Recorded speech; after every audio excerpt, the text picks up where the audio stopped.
Hello and welcome to the complete Tableau tutorial video. And in this video, I want to give you a complete overview of the Tableau as a data visualization tool. We will start with a scratch for related to what is Tableau. And then by the end, you will have an expertise of not only just creating a visualization, but you will be creating a dashboard, story, all of these projects. Also, you will be able to tell what is the difference between these different visualizations, in which scenario it needs to be created, and the difference even between the dashboard and a story. All of this concept, which I have learned over a period of many years, I will going to give it to you. If you have landed very first time on my channel, then you should know that this is not the first video of the Tableau. I started posting Tableau videos back in 2017 or 2018, but I was posting the very small video of around 5 to 10 minutes so that who wants to learn this quickly, topic by topic can go over there. But over a period of time, I felt like a realization of or the need for having a video where one can complete all the knowledge, let's say in 2 or 3 hours, and get a good and comfortable understanding of the tool in terms of what it offers, the capabilities, and in the end, and I will keep telling you during this video as to what it is capable of and what it is not, so that you know where to use it and where not to use it, which is also an important thing or knowledge that one should have when they are dealing with a tool, a great tool like this, right? With that, let's go ahead and get the first topic started, which is what is Tableau. So for that, if I go in a presentation mode, right? And so what is Tableau? Tableau, in a nutshell, is a data visualization tool, which basically helps us visualize the large amount of data in a very simple and effective way, right? And that way, one can, when I say one, that means either you or the management or the senior executives can basically see the trends into the data. That means, for example, if you have sales, right, sales related trends, you want to do the comparison, one region performing versus another region, one product performance versus another product performance, or any sort of exploratory analysis is very intuitive and very easy to do in a tool like Tableau, right? So in a nutshell, Tableau is a data visualization tool. Not only just the data visualization, it also offers some of the capabilities of data cleaning, data joining, and the related approaches of data modeling. Not very extensive. Like I said, I will keep telling you what is available, what is not. So functionality is available, but not at a very extensive nature. And I will, when we will reach there, I will talk more in detail. Okay. So what is Tableau? You should know it is a business intelligence tool, which is the #1 tool for doing the data visualization for your data, for your business data, for your public data, any sort of data, you can do that. So once you know what is Tableau, the next question comes is how to get Tableau. And for that, let's go to the Tableau website. So where is Tableau website? Tableau website is tableau.com, as you can see it over here. Tableau.com, once you will reach over there, you will see a lot of information about, as you know, they are giving an information, explore data, deliver insights, and so on and so forth. See Tableau in action. Tableau helps people understand and act on data. All of this information, which you can explore as per your convenience, but you need to come over here. After coming to tableau.com, you need to come over here, and you have two products, which you will be dealing with, or which I will be telling you that you need to start with: Tableau Desktop and Tableau Public. Now you have Tableau Desktop and Tableau Public. Why these two? Because these two helps you do the data visualization. And in a nutshell, what is the difference? Tableau Desktop is a fully functional tool which not only just give you the ability to perform the visualization, but also you will be able to connect 30 plus connectors. For example, you can connect to Excel, you can connect to Microsoft Excel, you can connect to SQL Server, you can connect to AWS Redshift, you can connect to Google Cloud Platform, Microsoft Cloud Platform, you just name it, the connector is over there. for you to connect the data, and that is the present in a fully paid version. Tableau Desktop is only available for a 14-day trial, so I don't recommend that, especially for beginner. If you are a beginner, I always suggest you go to the Tableau Public. So Tableau Public is for those who are having a need of learning Tableau, as well as journalists, right? Don't want to spend a lot of data. They have the public data available and want to visualize and understand, let's say, about government policies, government programs, stuff like that, right? So all of that you can very easily do in a Tableau Public. You have all the offerings, pretty much all the offerings, if not all, but almost all the offerings of Tableau Desktop, but with the limitation that you can only connect to limited set of connectors, also a limited set of data that you can bring in.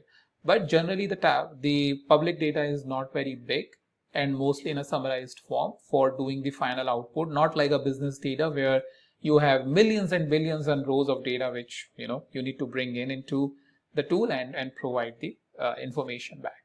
So you can get the Tableau Public. So first of all, you have the option of go to Tableau Public, and here they will basically ask you that you need to basically create the Tableau, so you can download, as you can see, Tableau Desktop Public Edition. Also, the recommendation is that you sign up for Tableau Public, and that is also one of the creating a Tableau Public account, right? That is my next topic. That's why I thought I'll come over here and show you how you can come over here, which is also a website, public.tableau.com. You will land over here and you can sign up for Tableau Public. Since I have already signed up, that's why I will not going to sign up again, but simply once you will click on sign up on Tableau Public, it will ask just that basic information, and then you can create your account. It's very easy. First name, last name, email, password, and confirm password, and boom, you're there, right? So once you have created this, if I go back, you can come over here and click on download Tableau Public. So you have the option of downloading the Tableau Public over here. You can click on that Tableau Public, and it basically takes 15 seconds to fill out. If you're already registered, then sign in. If I sign in, it will basically ask me my username and password, which then it will take me to Tableau Public, right? So tableau.com. Let me come over here and again enter or if I just click on sign in over here, it should allow me to sign in.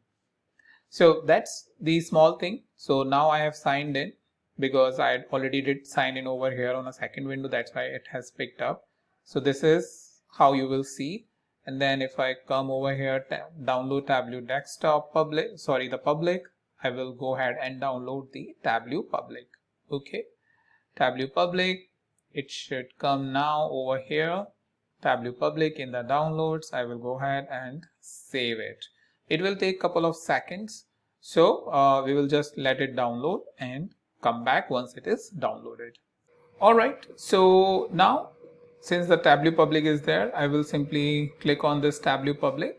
If you are on Windows system, you will going to get an exe file, but since I am on Mac, so that's why I'm getting a DMG file. And if you see, this is the Tableau Public. If I double click on that, it will basically ask me that yes, this is the license, continue, agree, installation type, install, and I will just use my password for that, and it will ask me for or ask me to do the installation, and it will take a couple of seconds. So for that, I will just let it pause, and then we will look at the Tableau Public interface. Okay, so the installation is now successful, right? So we're going to click on close, and we will move the packaging file to trash, and let's say move to trash, just so that because we don't need it. All right, now since we have Tableau Public, I'll go in all of my apps, and I think this should be the last one, which is the Tableau Public, and we will going to see the Tableau Public interface. Okay, so Tableau Public interface is a very simple one. It will take a couple of seconds to load, and as you can see, it is trying to open it up.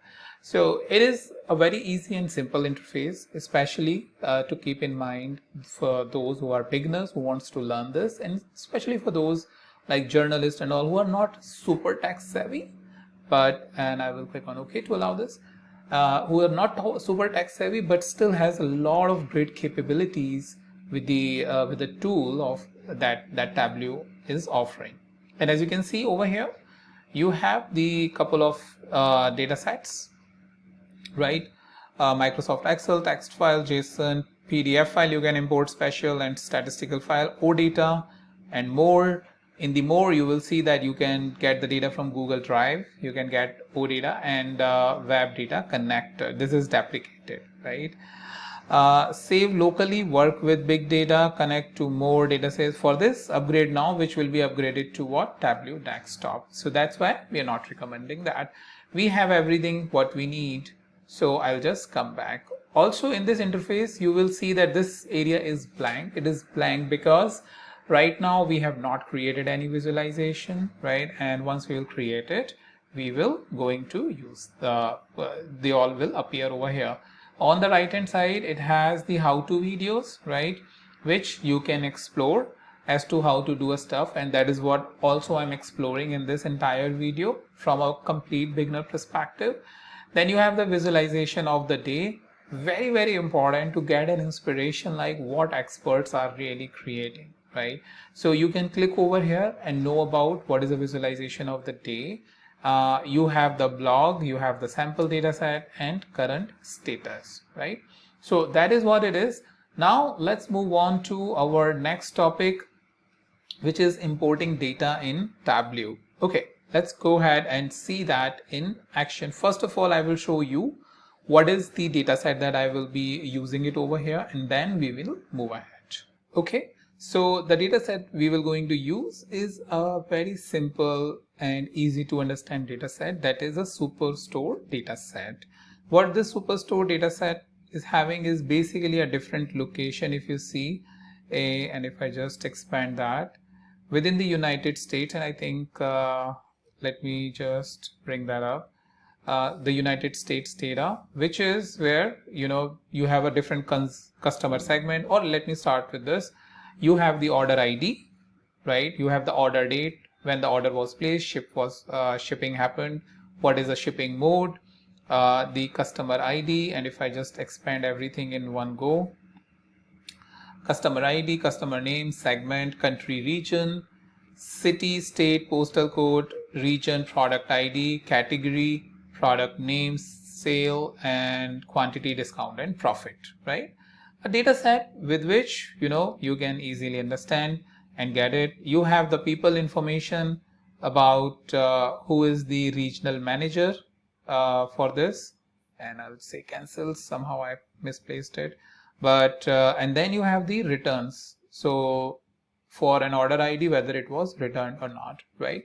So this is a data set that we are dealing with. Mostly we will deal with orders data set, because you are a beginner, and beginner needs to start with something what I believe very, very basic. I can make it very complex, but I'll keep it very basic just so that you get the maximum out of it. Okay, now this is what I have it on my screen over here, but where will you find it? Well, you will find it in my drive.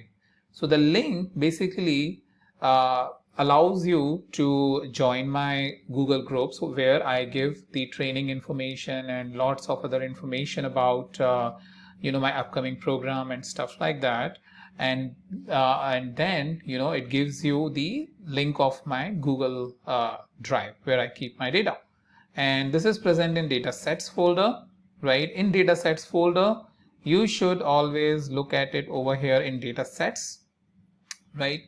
This is where I will going to maintain everything, and this is where in front of you I'm creating an entry where I will give a hyperlink, sample Superstore data set, right? So that way that the data set is present here. By the time it will be uploaded, I'll make sure you have the link. You will click on this link, like hospital dashboard project management. I've done a lot of work on my channel, so if you want to explore, you can. But these are all the data sets, and sample Superstore is something which I will put it over here, so that anywhere I will reference in future, you will just have to come here and get this. Okay, so this is where the data set is present. Now let me go back to Tableau Public. Here I am in a Tableau Public, and let's import the data which is in the Microsoft Excel. And if I go into OK, and if I go to the desktop, click OK. In my case, because of the security and all, it asks me a lot of stuff. So I'm clicking on Sample Superstore and I click Open. And as soon as I click Open, it will start processing the information. And it shows me the information about orders, people, and return. If you remember, those were the 3 tabs we explored when I was showing you the spreadsheet. So you have the orders, and orders is something we will going to bring. So it is saying drag. I'm just dragging it over here, and as you can see, what it brings is the name of the fields right over here, physical table, and remote field. This is more of a technical information. If you are a beginner, you don't know that, no need to worry. This is not the information that you basically need to know right from the scratch. Your information which you should know is over here. This is just the data, metadata information, or it's about the data. All right, sorry about that. But coming back to the table that you need to know is this one. Here is the important information, because you just don't have the data set but the column names over here, right? And at the top you are seeing some information like this is a calendar information, if you are able to observe it. And I'll just try to zoom in if it allows me. Zoom. Okay, so all right, it looks like it doesn't reset zoom.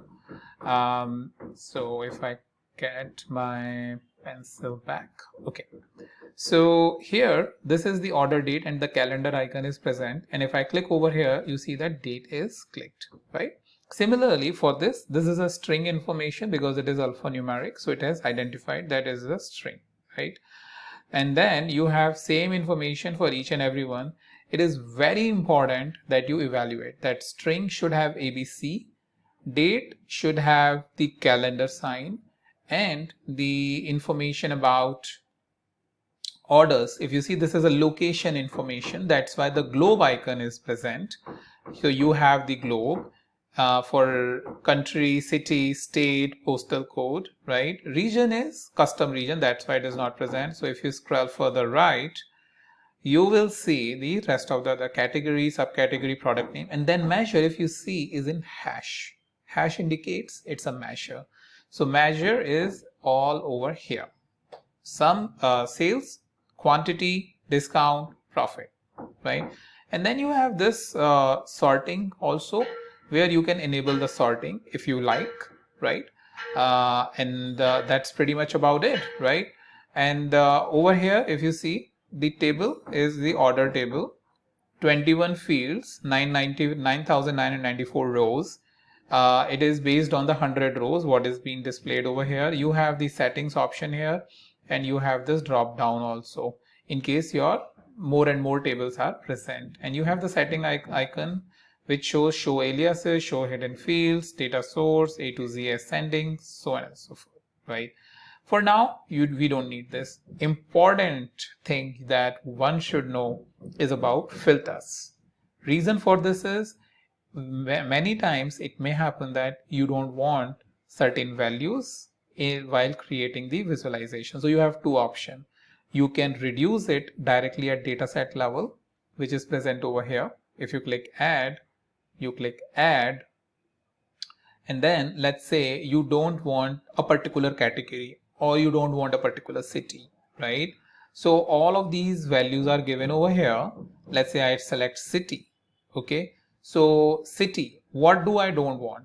So first thing first, I have two options.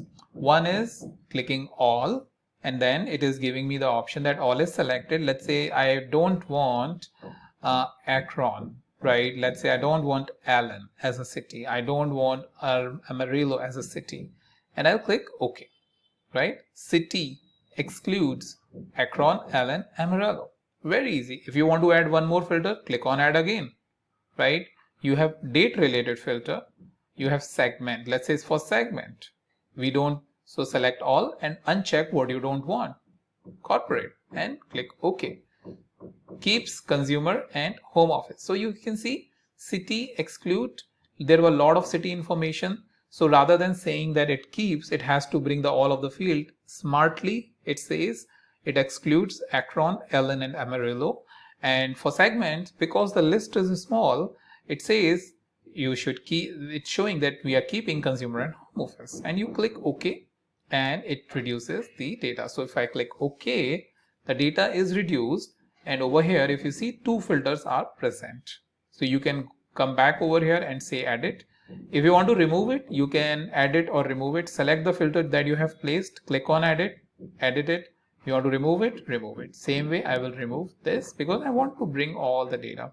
So this is a data source level. What happens at data source level is it does not come into the sheets. After reviewing the data, filtering it, next thing is going to the sheet for creation of visualizations, right? So for that, we need to just make sure if we want to reduce anything and we don't want to keep it as part of our data set, we will just remove it. Okay, so very, very important information. Otherwise, what you can also do, that you don't want to reduce it at data level, right? You want to keep it in the data so that in the visualization you have flexibility, that for one visualization you want to keep it, for another visualization you want to remove it, right? So that is why it is important, as I mentioned, that you keep an option. Where it can be useful to remove it at a data source level, let's say your data source is really huge, it has 1 million rows. Tableau Public doesn't allow that. So you want to bring only that data which is needed. Let's say that is coming in 10,000 rows. So you reduce the data and bring it in 10,000. Let's say you can also say that, hey, no, Abhishek, I want to bring all the data. What can I do? Well, in that case, you need to perform some sort of data transformation so that you reduce the number of rows. Let's say grouping the data by a particular dimension, right? You have to find out some creative method so that Tableau Public is basically allowing you to import the data, right? So once you have done the data review, what you need to do, you need to come on to the sheet 1, and that is where the everything related to the visualization starts. Before we start doing anything, we will do an interface overview, because if you are viewing it very first time, I'm pretty sure it will be like, what I'm really looking at it, and what is all of this which is present over here. Very, very simple thing. In few minutes you will know everything. So let's get this. Let me bring myself down over here, and then let me put it over here. Okay, so what do I have is, if you see, I have this start page. Start page is nothing but the same data source page, or the start page we looked at the start. This is undo and redo, as the icon indicate. This is a save sign. This is when you need to add more data sources, right? If you have new data source, so this is a data source orders what we added. If you see, this is a data sign which is coming. So if you want to add more data source, you can add it over here. Then you have the option over here, which is nothing but duplicate of the sheet which we are creating. This is a transpose, swapping the rows and columns. We will see an example for that. This is a sorting, right? And this is the information about highlighting. If you want to highlight something, right? This is to basically pin it, or grouping the members. This is showing the mark labels, that for example, on a bar chart, you want to show what each of this bar value is, right? Pinning, fixing the axis. This is the visualization formation of this, which we will view it, like when to use the standard, fit width, fit height, and entire view, right? This is, if you see, its name suggests about various views within this. So you are able to see title, you want to see caption, you can enable the caption. Caption is now enabled over here, right? You want to view the summary is enabled. So all of that, something if you want can be enabled or disabled from here, right? Sometimes you may be wondering, okay, column shelf, if I just check it, your column shelf is gone, right? You may be wondering, oh, where is my column shelf? Well, because it is unchecked. Sometimes you spend a lot of time just at a simple thing, but this is available over here. So as a beginner, that's why in my videos I just make sure that you know everything about the interface and over here. For example, this marks, if this is unchecked, then you should know that you can always come over here and enable this, right? Same way you have the filters, pages, rows and all of these different views. So whatever is present over here in this sheet can be controlled over here with this icon or feature. This is to go in a presentation mode. If you want to view everything in a presentation mode, you can go over there, right? Coming down here, you have two sections: data. Data contains the information about tables, and within the tables you have dimensions like this and measures like this, right? So you have dimensions and measures. If you have a long list, you can always search over here. For example, I want to select PR and everything related to PR is present here, right? So you have the option over here for looking at your tables. If you have number of tables, you can view that, and the dimension and rows.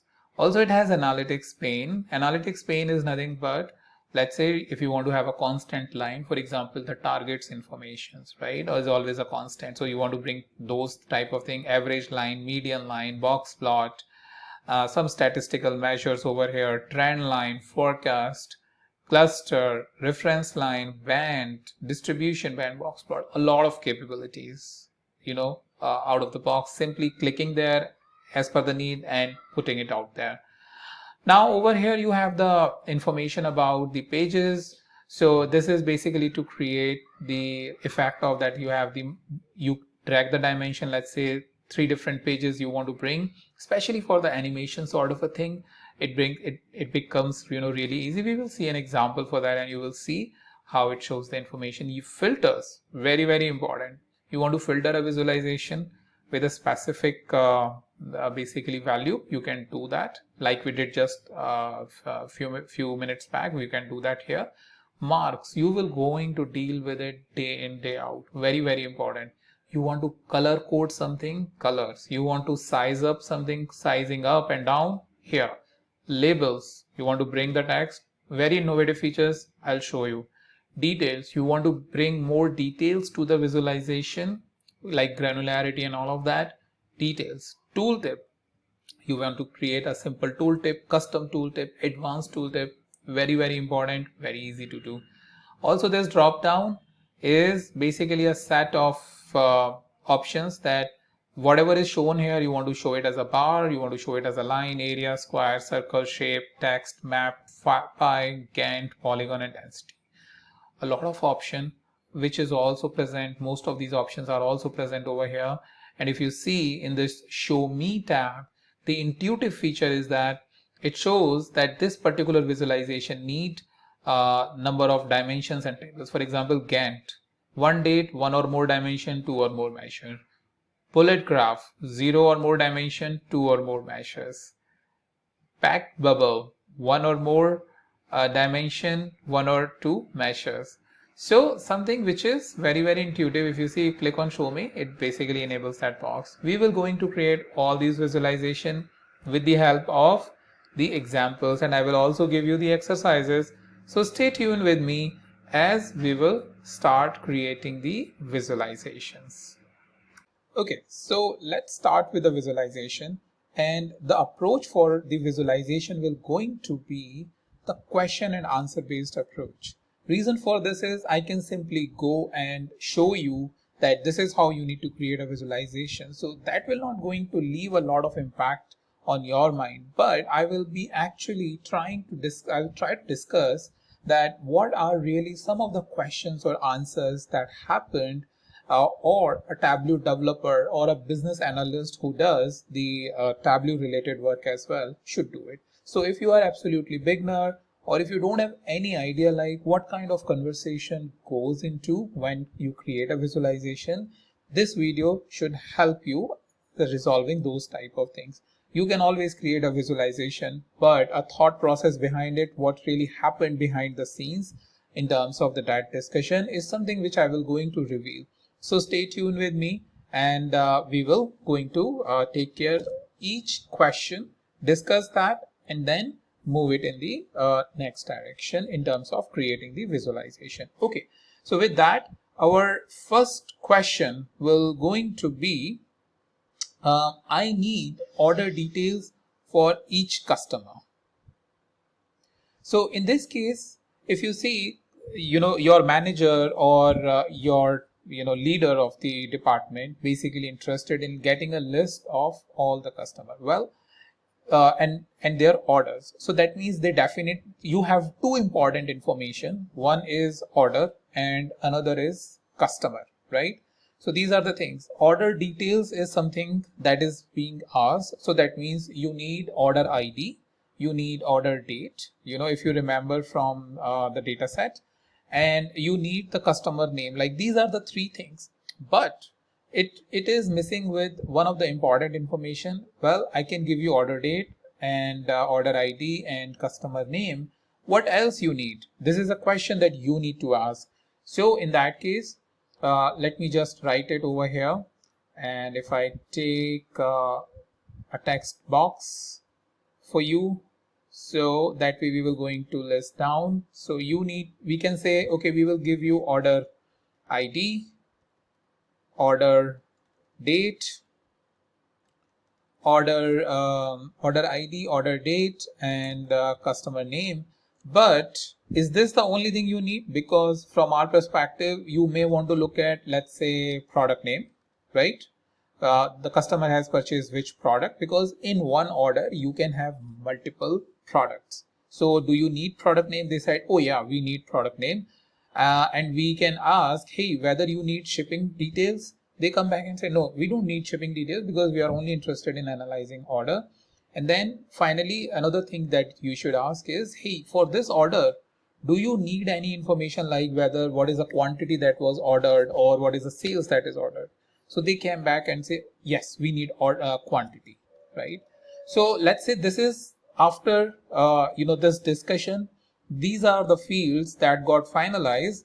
Then now you are ready to prepare a report. So the important thing is that you don't jump directly in creating the report or dashboard, but you always ask this question, and you can only ask these questions if you have a clear understanding of the data, right?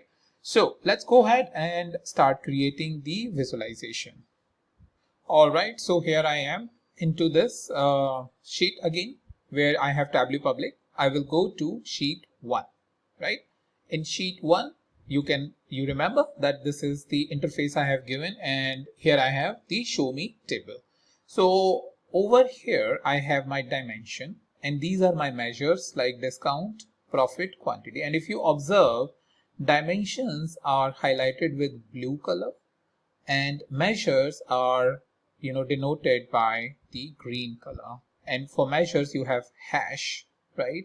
And for dimension, you have either ABC, the globe icon, which is a location icon. You have date icon, which is indicating date field, and so on and so forth. And there is a lot more other things which will be coming. So stay tuned for that. All right. So what do we need? We need order date, right?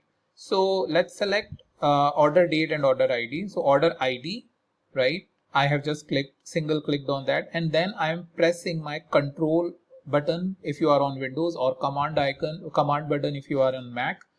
Order date, hold down your control button, because if you remember, we need order ID, order date, and I am holding down my control or command button and then pressing customer name.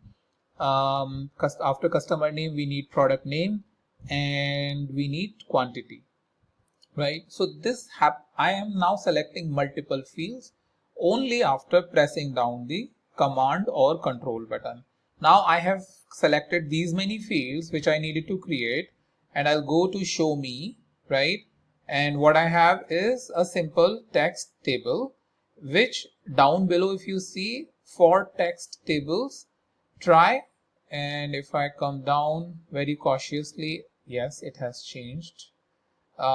If you see the information down below, one or more dimension, one or more measure. So if I select this, my table is created, right? But it is not as per the information I need, right? Why it is not as per my information? Because we need a simple table. What it has done is it has created unnecessary a pivot type of a structure. So what do we need? We need to make sure that every information is present in rows over, the columns over here, because we need order ID, which is, I need to drag this up, simply drag this up, order ID. We need order date, which if you see by default the year is coming. So we need to make sure that this is coming as exact date, right? And it will do this processing because it is converting from year, which is a default aggregation level, to the order date, right? Now I have the order date, if you see, which is now coming over here, and we will correct that. And we need customer name. So we have product name, we have customer name here, and it will just compute the layout and will take a couple of seconds to give us the final information. Okay, so we have order ID, we have product name, we have customer name, and we have order date.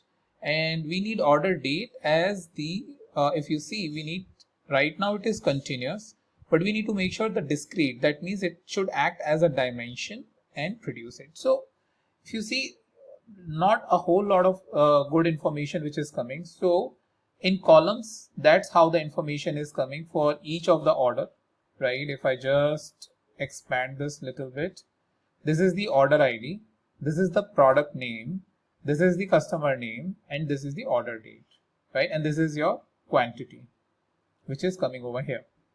Now let me just change this layout a little bit to make it more impactful for you. So you have order ID in the rows, right? And then you have order date. I'll just drag this up here. Then after order date, now if you see, this is coming more like a normal table, which is, now I'll bring the product name and I will bring the customer name as well. Now it is coming as a simple table. So this situation may come to you, and I told you everything which how it will look like, right? So this is everything. Now if you see, this is basically the information, or this is how each of your order is present, order date is present, product name is present, and customer name is present. So that's basically we're going to tell you about each and every customer and their order that is being placed. You can double click over here and give this title, or give this report or sheet the title, that what it is. So it is customer order details, right? Simply select this. If you want to format this little bit, let's say we want to change this to medium and maybe 12 and maybe a little bit lighter, apply. Okay, so you have customer order details. Now in this table, this is coming as little bit within this area where all of this area is blank. Another thing you can come do to correct this is, you can say fit width, right? And that way it will go till the last, and then you can expand by coming over here. If you see this icon and I am dragging it towards the right, you can drag it towards little bit right, you can drag it little bit right, because the entire product name is not coming. So we can basically work according to that entire product name should come. Yeah, so you can further expand, and then I think all of your product name is coming and your report is now ready. So I will call it Viz1 in terms of the product order details that you need. All right, now you have made this report, which is a simple table report. As you can see, we have simply created a table. One last thing I want to show you, that quantity by default has come on text, which is present over here, that for this customer, this product which was ordered on this date, and this is the order ID, the quantity that was ordered is 3, right? So on and so forth for rest of the customer. So Tableau, what it does is, by default, It does all the basically calculation, all the configuration in terms of identifying where it is present. Sometimes it is very, very useful because it helps you in a way, but sometimes it is not as per your expectation. Like if you remember, we changed a lot of things. We changed order date because it by default took the year, right? We don't want year directly, we need order date. So we need to make this change, and initially slightly confusing, like why does by default, why it takes continuous, why it takes by default year, quarter or month. But just hang in there for creation of visualization and in terms of configuring the visualization, and you will slowly start getting the idea. You will start getting to know the rules. If let's say you try to identify each and everything right now, you can get it, but it will derail you from the important process of getting to know the visualization and how you can answer some of these questions. So if not everything is clear, not a problem. I am 100% sure that by the end of this entire video, you will have the idea about it. Okay, now let's move on to exercise. I have basically shown you the customer details, customer order details. Now what you need to produce is the in the same way you need to produce the order shipping details. Keyword: order details, shipping details for a customer, right? Where you need product information and you need sales amount. Okay, where is sales? Sales is present here. So again, same process, same thing you need to follow: customer orders and shipping details. Okay, this is a report you need to produce as an exercise. All right, now let's move on to the next visualization and see the question. So our next question is, let's say the division head of product is coming to you and asking you, hey, can you tell me what is my sales in each state? Right now the person is a product head, right? And they basically maintain different product categories, like you have furniture, you have home supplies. I will show you all of these product categories, but they want to know in each state how much sales they are doing, right? Plus they want to know along with this, or maybe this is a question that you should ask, hey, I can produce this report, but do you want me to highlight which products, which states are having higher sales versus which products are having lower sales in a particular way, just so that when you are looking at report, you know your problem childs, that these are the states in which you have the less sale, right? So those type of questions or those type of scenarios that you can ask, or you want to tell them that, hey, is it by state you want to see your problem child, or you want to see, let's say, by category, like which category is not performing good, right? So these are some of the things that as a business analyst we should ask and create it. So now let's go back to the visualization, or go back to the Tableau public and answer this question: what is the sales of product category in each state? So for that, I'll come here, and over here, if you see, I will create the Viz2. So what is the sales? So I will select sales in each state. So I'll select state, holding down the command key if you are in Mac, or holding down the control key if you are in Windows. So what is my sales in each state by product category, which is nothing but this. Okay, so we have these three fields, and then what we can do, we can come over here in show me, right? It is giving us a lot of visualization option, but what do we want? We want, again, I will choose this table, but this will going to convert into a pivot table structure, right? And I'll just hide this. So I have this option where I am getting my answer that this is my furniture, office supply and technology category. This is a division that the product head is maintaining. And then these are my states in which sales are happening. So in Alabama, for furniture supplies, I have 6332. dollar sale in Arizona. This is the sale. Looks like this is where the sales is really less, right? And we can basically expand this just so that in, if you see, if I expand, this is how it expands and it looks better. Now, if you see, the scroll bar is coming because we have many states, and somehow I feel like this structure is not making sense. You basically created this report very quickly. You sent it to your basically product head, and your product head is basically saying, hey, you have created the report, but you feel like, this is not really very convenient. Can you bring this state onto the rows and these categories over here so that I can easily see this information? Well, you say that, why not? Let me just do that in front of you. While you are watching it, let me just come over here, which is a transpose, and swap it. And there you go.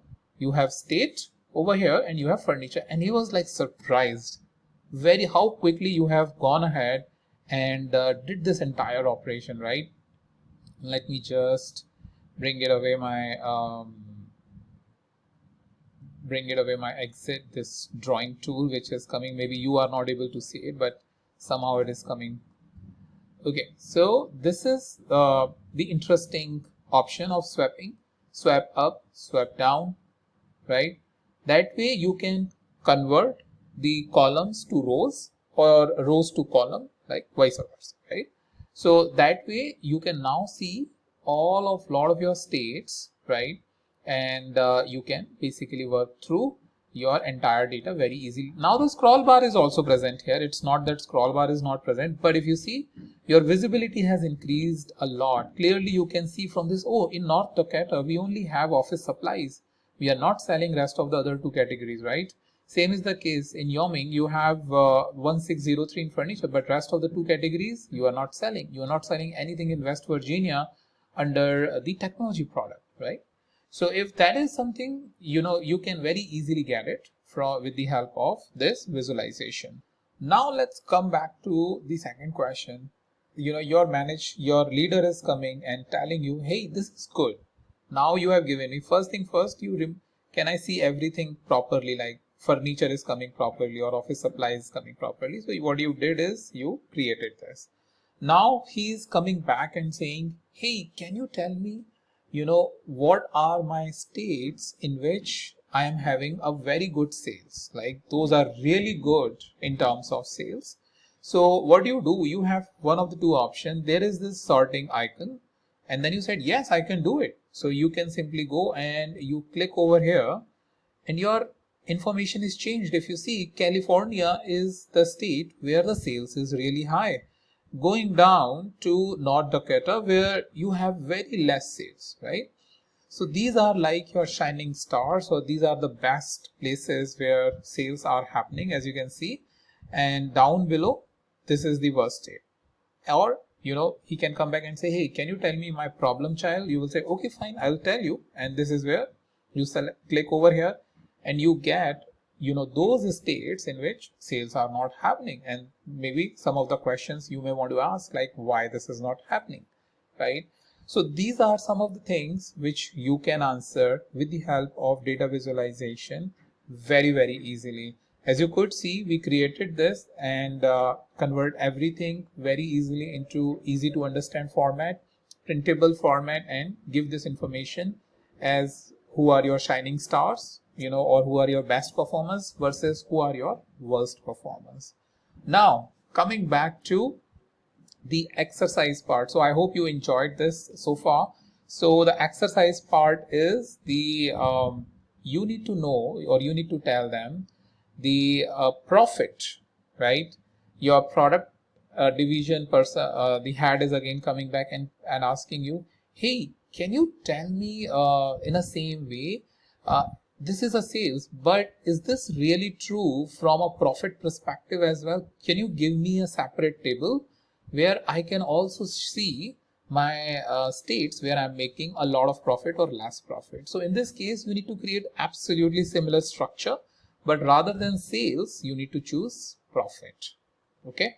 So this is your exercise to recreate this visualization and answer the question, are those states same in terms of profit where I'm having the highest sales, or does the highest sales really mean I'm having the highest profit? That's the answer you need to give in terms of the real value. So I hope you will enjoy that exercise. Now let's move on to next question and create another visualization. All right. Now your same sales head is, or product head is basically coming and asking you, hey Abhishek, you have given me this information, which is good, right? But it's now becoming slightly difficult because I have to go one by one and see the state sales. Is there an easy way where I can compare the sales? Let's say I am on 10th state and I want to see the second state or third state and do some sort of a visual comparison. So I simply need what is my state and what is my sales, and I should be able to very clearly compare in terms of how good or bad they are when I compare any of the two or any of the three, right? So that way, they are asking you a visualization which will help you do the comparison of the sales based on the state in which the sales is happening. Then you said, yes, why not? I can give you that. And you come back to the Tableau public, and on the Tableau public, if you see, this is a sales. Now Mississippi, you have basically overall close to $10,000 sale. It's very difficult to compare it with this Wisconsin. Like, what is your overall comparison in terms of sales with the another state? So for that, what I'll do, I'll see West 3. So what are they asking me is sales, and what do they need is the state. So holding down the command key or control key, select the another the column. Okay, so once you have this, then you come to show me and you click on the bar chart. So this is the tutorial for bar chart with that question, because now you can compare very easily that your California is going all the way till here and your New York is here. So if you want to compare Delaware with California, or you want to compare Delaware with, let's say, Florida, it's a very easy comparison. You don't have to do that comparison in your head with the numbers. You have a very clear presentation that Florida sale is more than double from Delaware, right? So that is the answer to that question, that hey, can you give me the visualization, or can you give me an easy way to do the comparison of my states, right? So if you see, these are all the states which are there. Now you can go there and ask, or your user is asking, hey, this is good, but can you give me in an order where I have my highest sale at the top and the lowest sale at the bottom, so that my comparison becomes relatively easy and I'm able to get the information better. So you said, yes, why not? Let me do it right in front of you. You come over here again on the sort and you click it. And as you click it, you see that, okay, California is here and all the way till like Maryland, which is very less. And you enable the comparison of the information very easy. Now they come back and say, hey, this is good. You are giving us a lot of good information, but can you give me, so this keeps happening to us as well in a normal office, day-to-day office. Hey, everything is good, but can you give me this labels as well, like how much sales is there? I have to hover over to the mouse, or hover over my mouse over to this bar and get the information. So those of you who work in an office environment for the reporting can very easily relate to this, but that everything is good, but can you give me this as well? So this keeps happening. This is a part of your reporting. So let's give them the label. So label is present here, right? And you simply have to say show mark label. Okay. So this mark label is now present clearly. Along with the visual comparison, you have the numbers as well with which you can do the most accurate comparison as possible, right? So now you have given that this information, they have come back and said, Abhishek, this is really nice, but can you give me the $ sign as well in front of it? And I'm like, okay, let me give it to you. So what I do is I come back here on the sum of sales and come to the format, right? On the format, what do I have is basically these fields, sum of sales. In the pane, not in the axis, but in the pane, I have the number, currency, custom. Okay. So now if you see, this dollar sign is present and I have given the currency and I've sent the report, and they were like, wow, this makes, you know, very easy for me to understand. I have the dollar sign and everything, but can you do two more things, Abhishek? Can you remove this decimal, because from all of these values decimal doesn't make a whole lot of sense.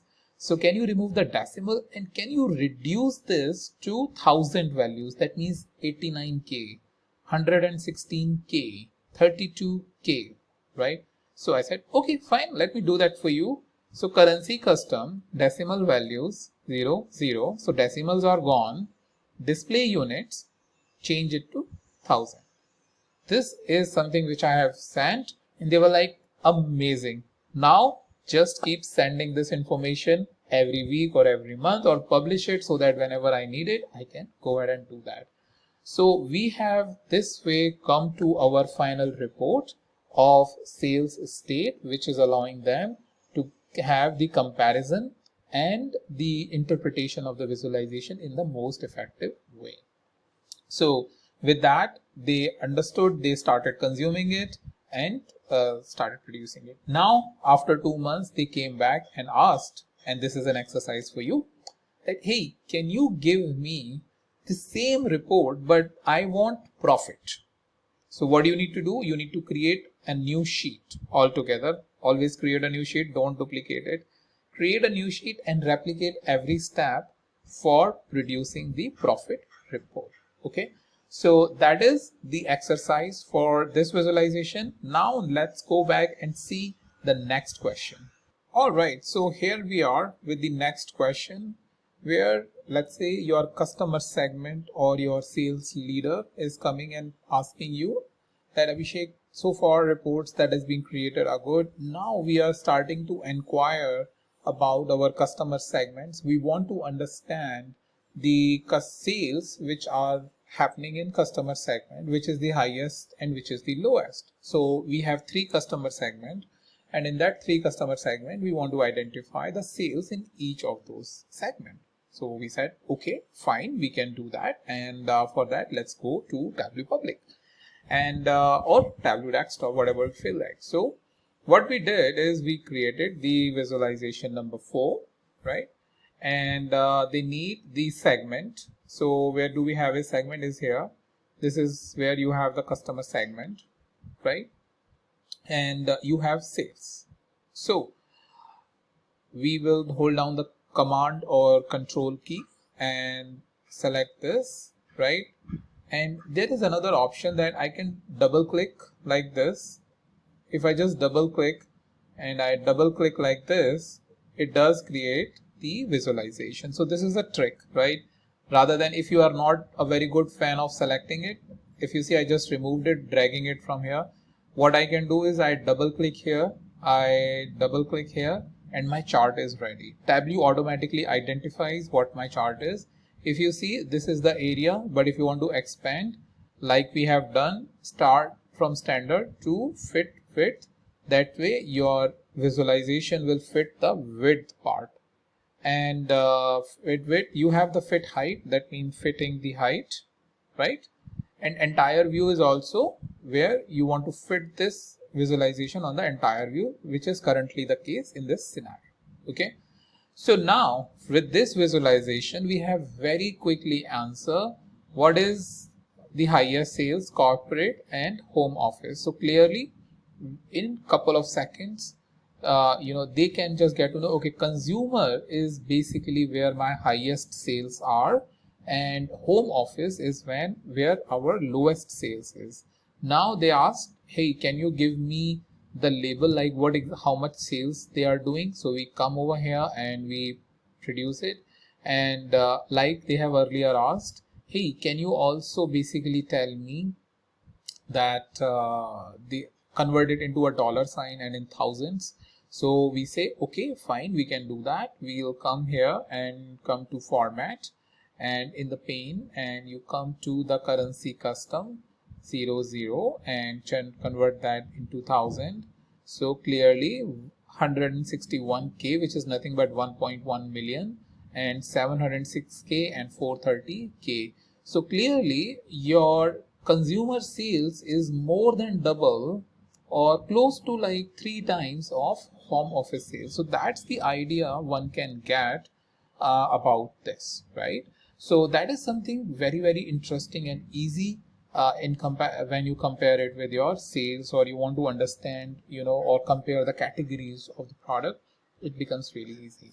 So that's a visualization for this question, which is a horizontal bar chart, right? Sorry, the vertical bar chart. Horizontal bar chart is this one. If you see, this is in horizontal way. So one way or another, you can do that. If you want to convert this into the horizontal, so this is a vertical. You want to convert into horizontal, what you need to do is come over here and swap it, right? And just convert it into horizontal or vertical. So vertical, horizontal, whatever way you like, you can do that. Okay, so that is something we can answer. They came back and asked you, which is now an exercise, create a new sheet, and they are asking you the question, hey, what along with this sales, tell me if my profit proportion is also the same. That means when I am having my consumer as the highest sales division, is it also giving me the highest profit? Probability is yes, but we will look this answer in upcoming questions in a very different way, right? So that is more around going in depth into data analysis. Okay, so what do you need to create? Same chart, but this time you need to show the profit information and try to interpret this, that if the sales is almost like 3 times compared to home office versus consumer, is it also translating it into the same way for profit as well, right? So that is also the interpretation you should do, so that along with your management, you also have a better idea about what you are reporting and whether it is in the right direction or not. Okay, so with that, let's move on and see the next question and produce the visualization. All right, so now it has become slightly complex. Earlier, if you remember, we just gave them the sales by their customer segment. They came back and asked, hey, you have given me the sales by customer segment, but can you also tell me in each of these segment sales, how are my product categories are performing? So for example, I have a customer segment as consumer. Then in the consumer segment, how I'm performing for home office product, technology product, and that third product that we are having. So that is basically finding the proportion of product sales in each of the segment, so that you know that which product category is performing in terms of in each of their respective segment, and which one is not performing, or for which the sales is less. So if this is a question that we need to answer, then we'll go to the chart. So this is our chart, if you remember what we prepared. So what I'll do is I'll create this one from the scratch, and this is a visualization number 5. So what do we have is sales, holding down my command key, and I am selecting the category and segment, right? And what do we do is we basically go and create this chart, which is a stack chart. Okay, so what it does, and if I just change it to fit width, right, now it is covering the entire this thing. So now if you see, what do we have is sales by segment, same way if you remember, right? But each of the segment is broken by category, which is nothing but on the color category or color type, right? So that is something which I wanted to show you as to how your categories are, where we can clearly see in case of consumer, it is, pretty much evenly divided. But when you come to home office, clearly the technology is the highest one, and then office supply and furniture is relatively same. Even for the corporate, it is relatively same. Now they can say, okay, This is good, but can you also give us the accurate number so we can say yes, this is what we have done earlier as well, right? So now you have the information where for each of these category you have their respective number as well, where along with the category comparison we can even do this piece as well. So this is how we have given them the information where these two categories looks pretty much even, but in this case slightly difference is present. So that basically answer our question that what is my sale in each segment by their respective category, and we can break down this with the help of the category icon, right? So that becomes very easy for us because all of this configuration becomes super easy with the help of the visualization and easy visualization that it offers. Okay, now the exercise time. So the exercise question for you is, we have shown them the segment and category and sales. Like I have suggested earlier, you need to create new visualization, and this time you need to tell them the profit and also interpret like I just interpreted that here it is evenly divided and here you have technology as more profit. Same way, whether the way result is proportioned over here in each of the customer segment, whether the profit is also in the same proportion or not. That is something you need to answer by creating the new visualization where you will take profit for the segment and category. Okay. Now let's go to the next question and see what the question is and which visualization we are going to create. So here is our next question. Which segment is highest selling in each product subcategory? So we have product subcategory where we need to show the segment. We have consumer, home office, and the third one is I can't remember, but these are the three segments. And we need to show whether home office is the highest, the consumer is highest, and consumer is there. Let me just go and see. We have consumer, corporate, and home office, right? So coming back here, which segment is having the highest sales in each product subcategory? So we need to look at product subcategory. Within that product subcategory, we need to figure it out which segment is the highest selling. So let's solve this question with the help of the visualization. So what do?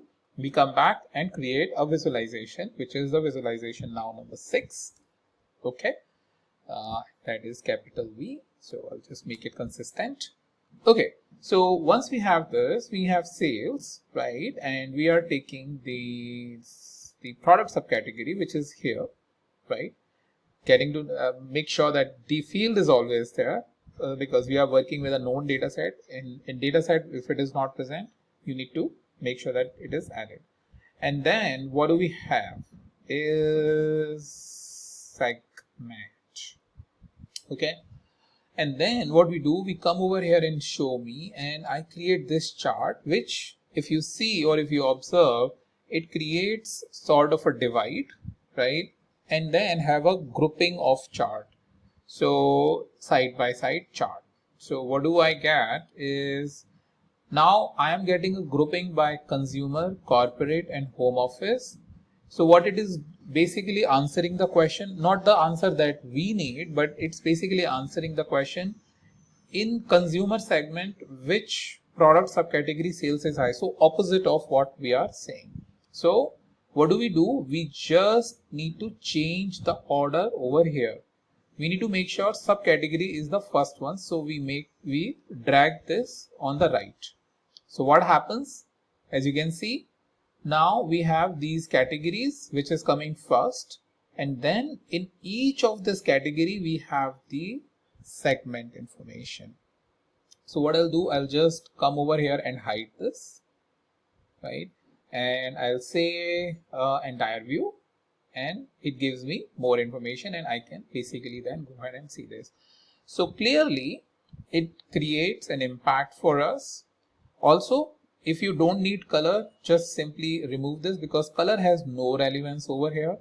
And if you want to change also the color, if you don't like blue color, then you can simply come and say, okay, I need a little bit lighter color or whatever light color that we need. We can choose it from here. right? So whatever color we want, we can choose it very easily. Okay, so for answering this question, hey, in accessories subcategory, we have higher sales of consumer, right? Same way over here, consumer is the higher sales, consumer is the highest sales. So looks like pretty much everywhere, consumer is the highest sales that we are having, right? Followed by corporate, followed by home office. Also, fasteners clearly also indicating has highest sales consumer, but overall the sales is really low, right?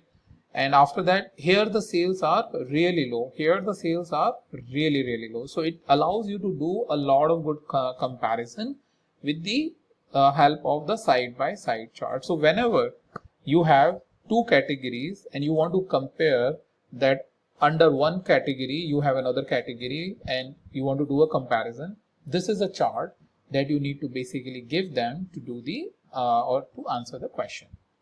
Now they can say, hey, can you give us the labels? So that's something you can enable it from here, and your labels are enabled, right? Very easily. You can, if you want, you can make sure font size, you can make it a little bit smaller, right? And you have furthermore option of coloring and all. You have the alignment automatic, but you have a lot of alignment option, which I will not change it because for me, I think it looks good, right? You have the label that you need and you are able to do the comparison. So that is the answer that is present in front of you. Okay, exercise. So your exercise question is, which region is having the highest sales in each of the subcategory or product subcategory? So now, rather than segment, you need a region field, which is this one, and you need to basically tell them that which region under which subcategory you have or which region has the highest sales for a given subcategory, right? So that way you will be able to answer the preference of customer based on their region, because that's why they are ordering more. Clearly, chairs, consumer, right? A lot of chairs, phones, right? All of that. So answer that question by creating the visualization from the scratch, and then I will move ahead and do look at the next question. Okay, so the next question we have in front of us is the contribution of sales in product subcategory. Now it cannot be as specific as I have mentioned. They can simply ask, hey, what is my sales in each of the product subcategory? Now you have two ways we have looked at earlier, that we can create bar chart and show it, which is like you can do the category comparison and give it to it. Another thing is, and another way is, you can also do it by creating a pie chart, which is also a very common chart to really show within the whole pie which has the highest percentage of the pie, or who is really eating the highest percentage of the pie, if I put it in another way. So which is a very common visualization method, and I wanted to make sure that you know it. So whenever you have, what I'm telling you is a best practice. If you have the 5 or less than 5 categories and you want to show which one is which is the highest category in terms of proportion of the measure, like proportion of sales, proportion of profit, right? In that perspective, then pie chart is used. If you have more than 5 categories, then I'll show you another chart in the upcoming section as to what you need to do. For example, contribution of sales in each state. Now state is close to what, 30-35 if I'm not wrong, or maybe 20-25. So that means a lot of categories, and it's really challenging to show it like that. So we will see it as to what are the other chart options that we have when the categories numbers are high. But whenever the 5 or less than 5, then I think pie chart is something which you can use. But if it is going beyond 5, like 10 categories, 15 categories, I would not recommend as to use that. Okay, so coming to our visualization, and I will call it visualization number 7, to answer the proportion of sales in each, what do we have? Proportion of sales in not the product subcategory, but category. CATE, product category, right? I've just modified my question. This is what I wanted to answer because I know the categories are 3 in that case. So I have category, I have sales. I come over here and you can see the chart is enabled. So my chart is present over here. And if I come and I say entire view, all of my chart information is there, and I show the label. My label is present. So now your information is present, which is the highest or which is the proportion. So it looks like proportion is pretty much the same, because if you see 836, 742, 719, and that's why you don't see a whole lot of basically bifurcation, right? So, but it basically gives the answer that, hey, you are selling pretty much equally in each of your subcategories, right? Something which is a very, very ideal situation so that you are not at risk. For example, if you are selling really high, if you are having really high sales in technology, that means that is your cash cow, but in a way it is your risk, because if its sales goes down, it has an impact on the entire company, right? So this probably is the ideal structure which they may want to get. And if there is a high proportion, you can show it over there. So it's very, very easy. You can make it.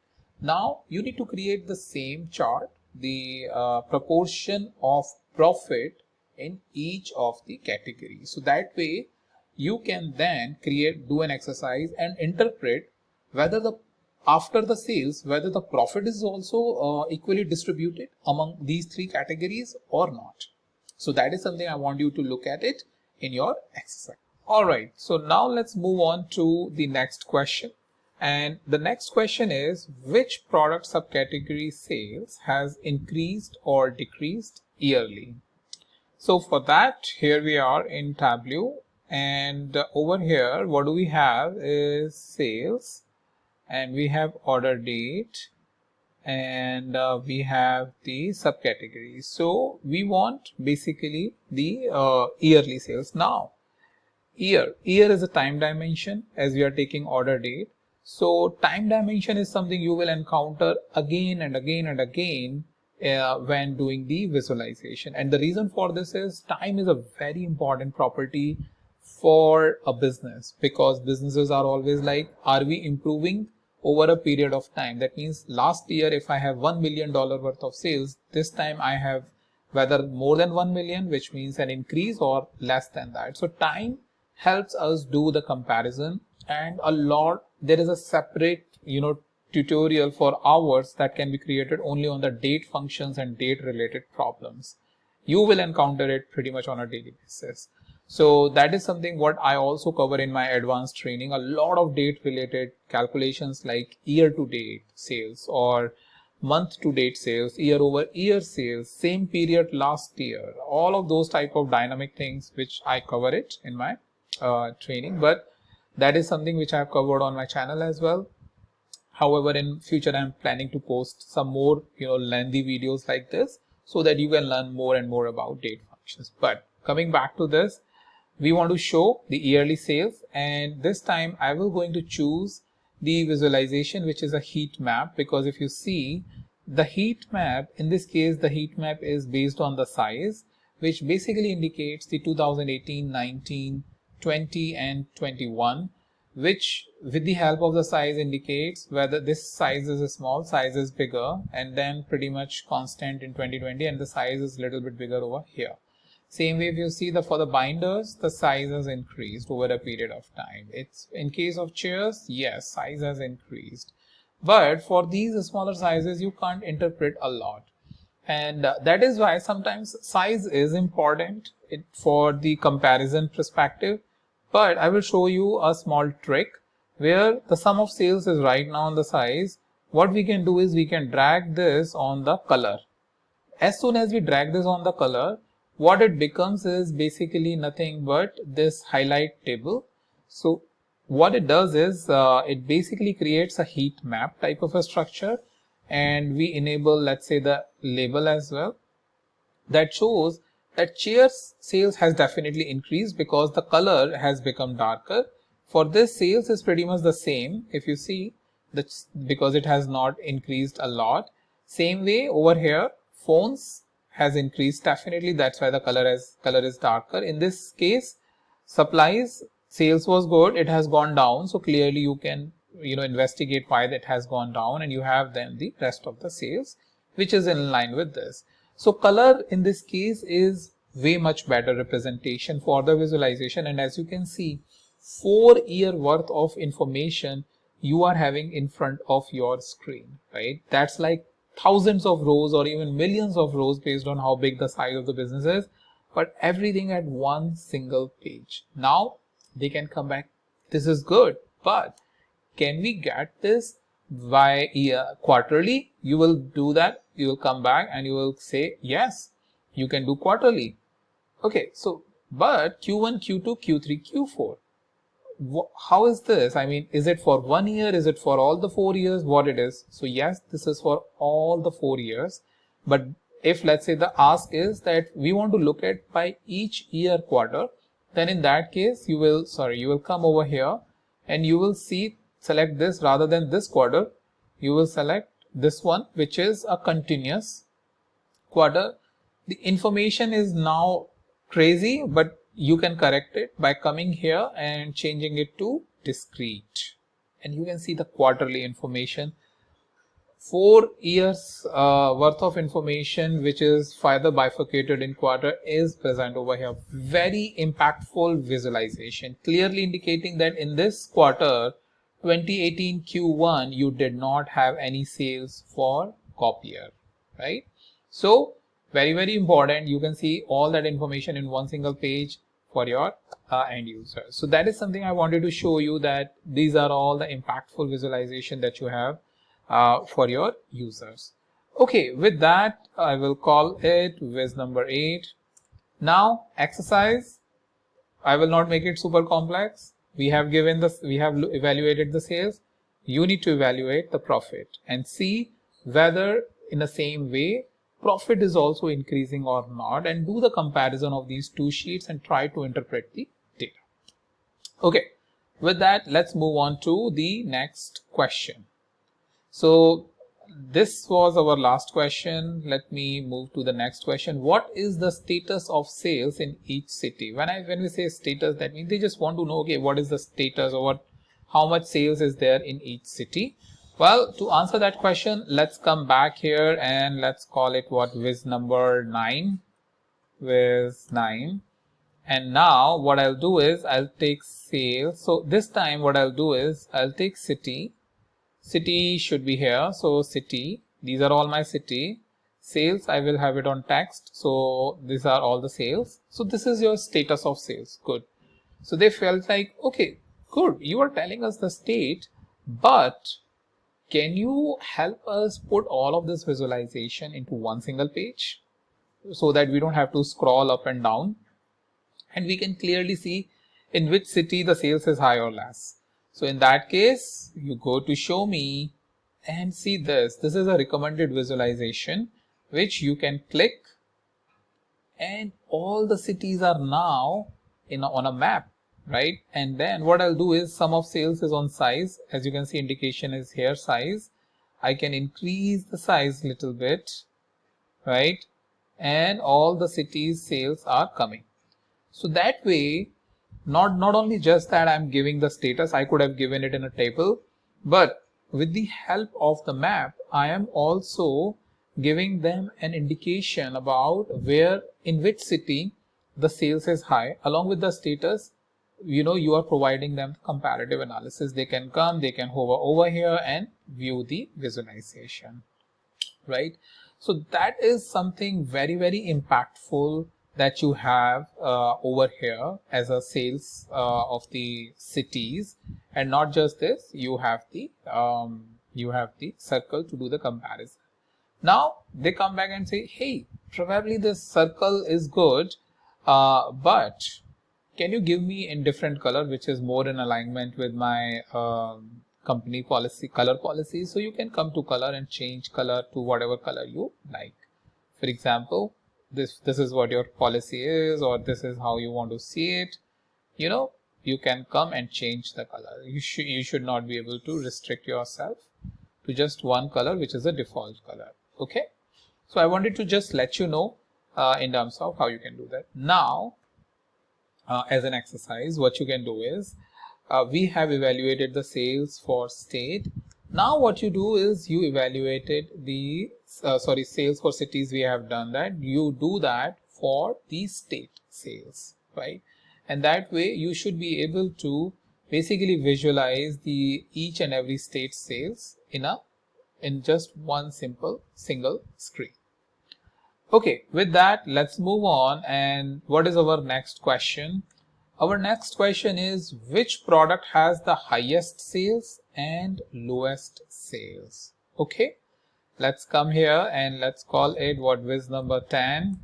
All right, so we have the product name. So here is my product name, and yes, add all members, and then we have the sales.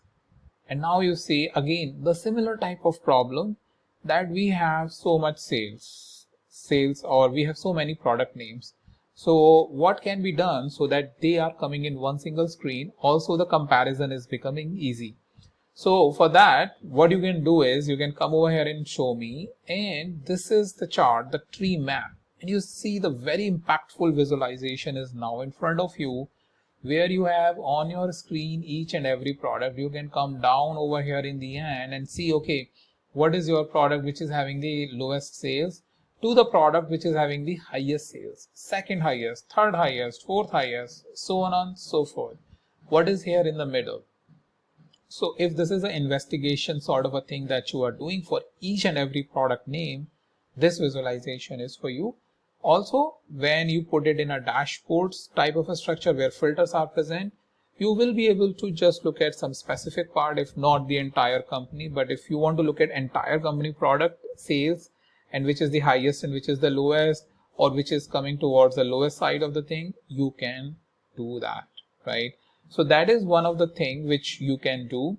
Also, right now on the color, they come back and say, hey, this is good, but how can I identify whether it is my furniture sales, or whether it is my sales of technology product, or what it is?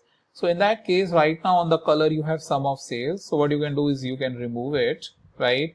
And you have the category, right? Product category, which has this information, and you bring it on to the color. So now you see the impact that it has created.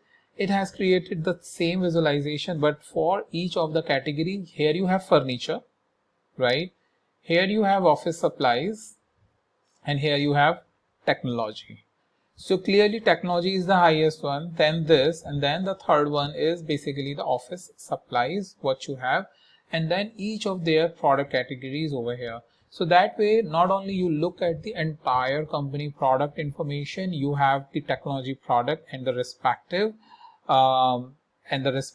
basically product name, and then the furniture and the office supplies and their information. So I wanted to let you know that along with this, you can bring in any other category onto the color and create altogether a much more impactful visualization for your end users.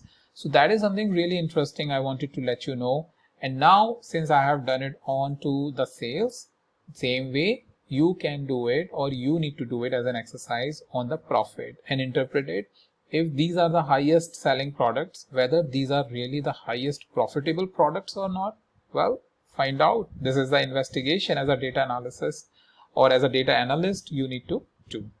All right, with that, I'll move on to my next question. So what is my next question? What is the sales of subcategory in each region? Now, by this time, to answer this question, you have already explored multiple visualization. You can do this by pivot, because you have subcategory and region. You can take, let's say, region onto columns. You can take subcategories onto the rows and sales in the middle area and produce this. You can do this by bar chart as well. We have covered side by side bar chart and all of that, or stack bar chart. We have done that. Do that. We can do that. But you also have other ways of doing the same visualization. So what I'll do is I will select the sales, subcategory, and the region by holding down my command key or control key. And on the show me, I have this circle chart which I want to introduce to you. So you have this circle chart, In this circle chart, as you can see over here, you are getting the information of each of the subcategory, right?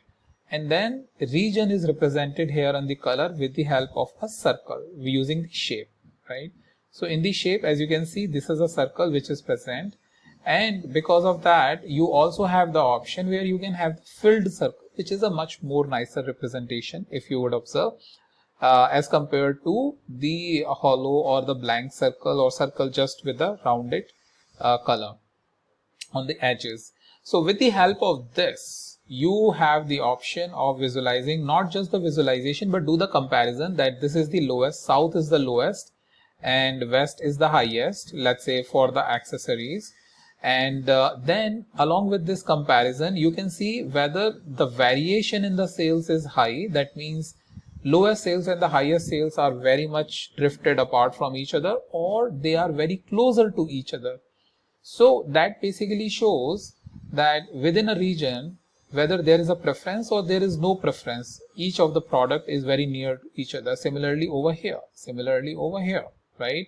So that helps us finding even the outliers, especially in case of chairs. You can see most of the sales is either between 80 to 100K, but especially for South region, this is really less. So what's going on there? Why it is not there? So it seems like an outlier. Similarly over here seems like an outlier where the sales is really less, right? So that is something which it also enables a user when they interpret the data after you do the right visualization. So there is still a lot that we can do, but since it is beginner, I will just keep it till here, viz number 11. And the way you need to now do next is you need to find out if the sales for the subcategory and region is having this variation, whether the profit is having that variation or not. So that way you will be able to very easily understand whether variation is good enough or not when you compare both sales and profit side by side. Let's say whenever we will create the dashboard, or you move to one sheet to another sheet and just try to see sales and profit is inconsistency for given subcategory and region. So that is an exercise you need to do. Now we'll go and see the next question. So the next question we have is, what is the sales of subcategory by segment in each region, right? So if you remember, or if you have seen the previous question, that was what is the sales of subcategory in each region, and this time what is the sales of subcategory by segment in each region. So that's how, you know, the questions can become more and more complex. And an easy way to answer this is just to modify this visualization. So if I just hide that, so what do we need is basically we have subcategory, region and everything, and we need segment, we need the customer segment. So what we can do is we have two ways. Either we can put it right here, and this is where we need to experiment and work it out what makes sense. So if you see, for each subcategory we have the segment information, and this is the region basically in each of these segments, right? So it has become now the really complex visualization, as you can see. And if I can move this by dragging it and move it here, right?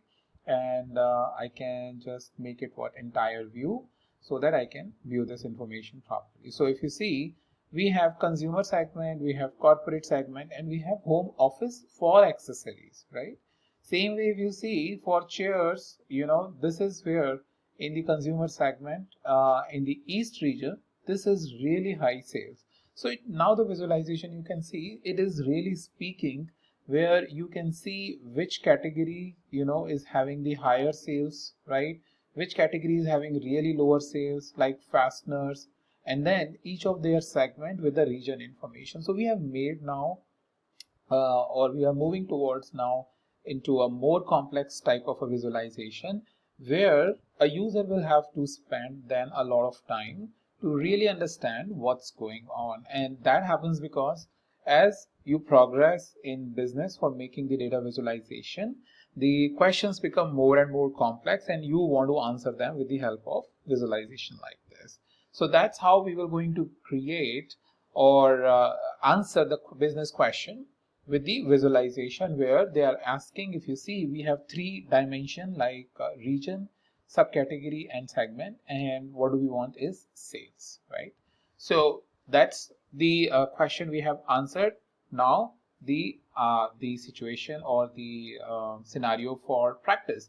Now what do you need to do is, let's not change this a lot, but create a new sheet and now try to see it again by profit, right? For all of this subcategory, segment and region is same, and see it by profit, whether the high profitable subcategory for the given segment and region is really profitable or not. And that is when you do the data validation or sort of a data comparison, that high sales always result into a high profitable category, or it is a different scenario. That way you can basically recommend your user or your management as to whether to focus there or not by revealing some insights from the data. Okay, with that, let's move on to the next question. All right, so the next question is, what is the sales trend in last 4 years? And if you are really beginner into data visualization, then you should know that whenever you will see the word trend, 90 to 99% of the time you will going to use the line chart, because that shows the trend over a period of time. So let's go ahead and see how we can create it. So we are here, let's move on and call it what, Viz 12. And there we need the sales trend. So we are going to take order date because that is a date dimension. So we are going to take the order date, and we need the sales. As soon as I put the sales, you will see by default it will going to change it. And this shows, if I move from standard to entire view, this shows that from 2018 to 2019 the sales has gone down, but then in subsequent years you have sales going up. So the way you can answer this question, that yes, this is how the sales trend really looks like, and the sales trend is going up, right? Now this is the answer that you have given, and I will make the next question slightly more complex, so you know that what next business basically asks, and ask you to reveal more insights from this data. But for the exercise for this, now we have done it for sales. What do you need to do? You need to do it for profit. Okay, make sure you do that so that you do the hands-on exercise, which is very important. I'm keeping it very simple so that you don't have to worry way too much about doing the configuration. With that, let's move on to the next question. All right, so here is the question. What is the segment sales trend in last 4 years? So if you see, earlier it was what is the sales trend in 4 years. Now it is what is the segment sales in last 4 years. And this question can become, as you can see, more and more complex as you introduce more and more dimension. For example, one can say, what is the segment sales trend? What is the product category trend? What is my state sales trend? What is the trend of top 5 cities sales, right? You are showing it that it is in the top city for the current year or for the current period, but is it the same trend? Like continuously they are at the top, or they have recently come to the top? So these type of insights or these type of questions will come more and more as you progress. So let's go ahead and see how we can answer this question. What is the segment sales trend in last 4 years? And I will basically going to use the same chart, and then what I need is the segment. So if I bring, let's say, the segment, I have a couple of ways. So I have segment over here, and if you see, if I bring segment over here, what it does, it creates the bar chart, which we don't want, right? So what do we need? We basically need to drag the segment on color. So if you see, as soon as we move the segment on color, it basically creates 3 lines for us. So what it does, it creates 1 line for consumer segment, 1 line for corporate segment, and then 1 line for home office segment. So each of these lines are clearly showing that, for example, if you see the consumer, it was like constant sale and it has gone up. Then corporate is showing a good jump. If you see from here to here, this is like a linear, but this is more like a jump. And then it is slowing down a little bit, which is giving you an indication, okay, trend is going to be stable or going to be a little bit less over here. And if you see over here, the trend is going up. Here up until here, the trend was not so great, but now the trend is moving up a little bit more, and you can expect that sales will going to go up. So that's how, you know, the sales basically do bit of an understanding of whether it will continue to have a momentum, it will not going, or it will go down like it is showing it over here, and what are the actions that needs to be taken to remediate the situation, right? So that is something which I wanted to show you. Now you have to do the same exercise. You must have created this sales trend for profit. Now what you do is create this segment profit and try to see whether you are seeing the same jump or not, and try to analyze the data in the same way like I just did. Okay, so with that, let's move on to the next question. All right, so the next question we have, does quarterly sales trend has changed over the years, right? So if you see what they are actually asking you, quarterly sales trend, whether it has changed over a period or over the period of 4 years. So the comparison of the quarterly sales trend, and that is a tricky scenario. I wanted to make sure that you understand this. Okay, so what do I mean by that is, I'll come here, and if I show you, you have two ways of showing the quarter. One is this. If you see, it is just representing you Q2. However, if you come down below, what you're seeing is the full name, which is Q2 2015, or it will have, along with the quarter, it will have the year. So what we call it continuous. That means it will be having a continuous line, and it will be having a comparison. What do I mean by that? Let's show it in, let me show you in the action. So if I show you quarter, and if I just remove this, it basically shows you this one line. So this Q1 is having the Q1 of all the 4 years. This is a total of 4 years. Similarly, this Q2 is a total of 4 years. This Q3 is a total of 4 years. All those 4 years, I think 2017, 18, 19 and 20, all those 4 years total is here. Similarly here. But many times you don't want that. You want the Q1 2017, Q2 2017, Q3 2017, so on and so forth, right? So what will you do? You will not show this, but you will bring it here. So what it is coming? Not the 2017, but 2018 Q1, Q2, Q3, Q4. And that is the difference between, if you see, this is now changed to green. But if I select this, which is a discrete, this will be blue, the blue one. And this will, if I change this to continuous, this will be the green, and this is what you have. Sometimes the interview question can also be, what is the difference between the green pill and the blue pill? And this is what they call it, pill or the field. So that you understand, the green indicate continuous. It is a continuous line, and what it means by continuous is this is the answer you were going to give, that it will be in a continuous trend, like you will have Q1 2018, Q1 2019, Q2. But if you have this blue pill or the discrete, you know, field of quarter, then all those values for the period, number of years, 4 years, will be cumulative, or they will be summed up. Okay, so now we understood that this is very important to see the continuous trend over a period of years for various quarters. But if I have to compare with whether Q1 is better than this Q1, or better than this one, or worse than this one, or better than this one, or worse than this one, then I need to choose the this one, quarter, right? So, but how can I do the comparison? Well, in that case, I need to bring this order date one more time, right? So we can do that. I will just bring it over here.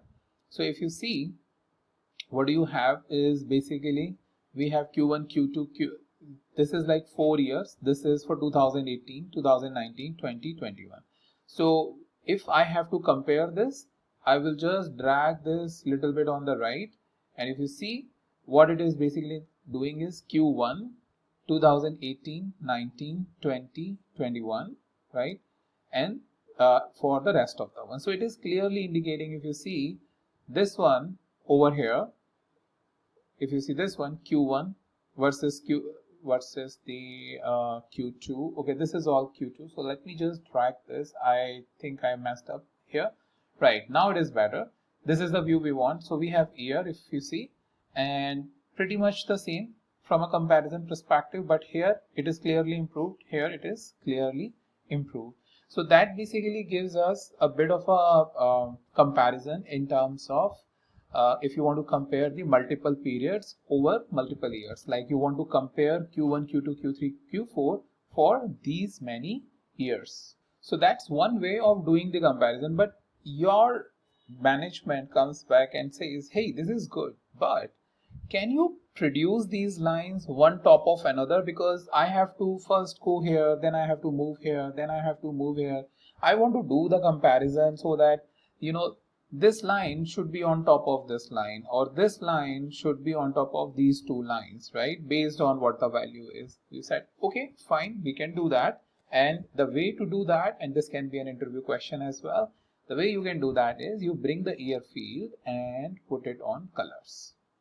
As soon as you do that, if you see over here on the axis, you have quarter because quarter is present here, but comparison is now being done with the help of the year. So we can see 2018 is the blue color, which is nothing but this one. So one can clearly see that in 2019, Q1 sale was less than 2018 Q1 sale. And this is the 2020 sales. This is the 2021 sales. So clearly, in 2021, the Q2 sales have gone down, and that is basically they want to do the comparison because now the lines are on top of each other.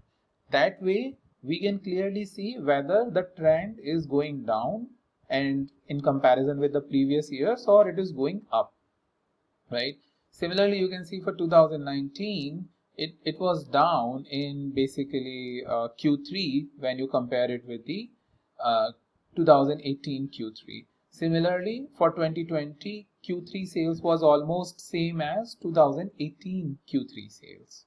So all of that information is now perfect just because we have created this visualization by simply dragging that year order date over here.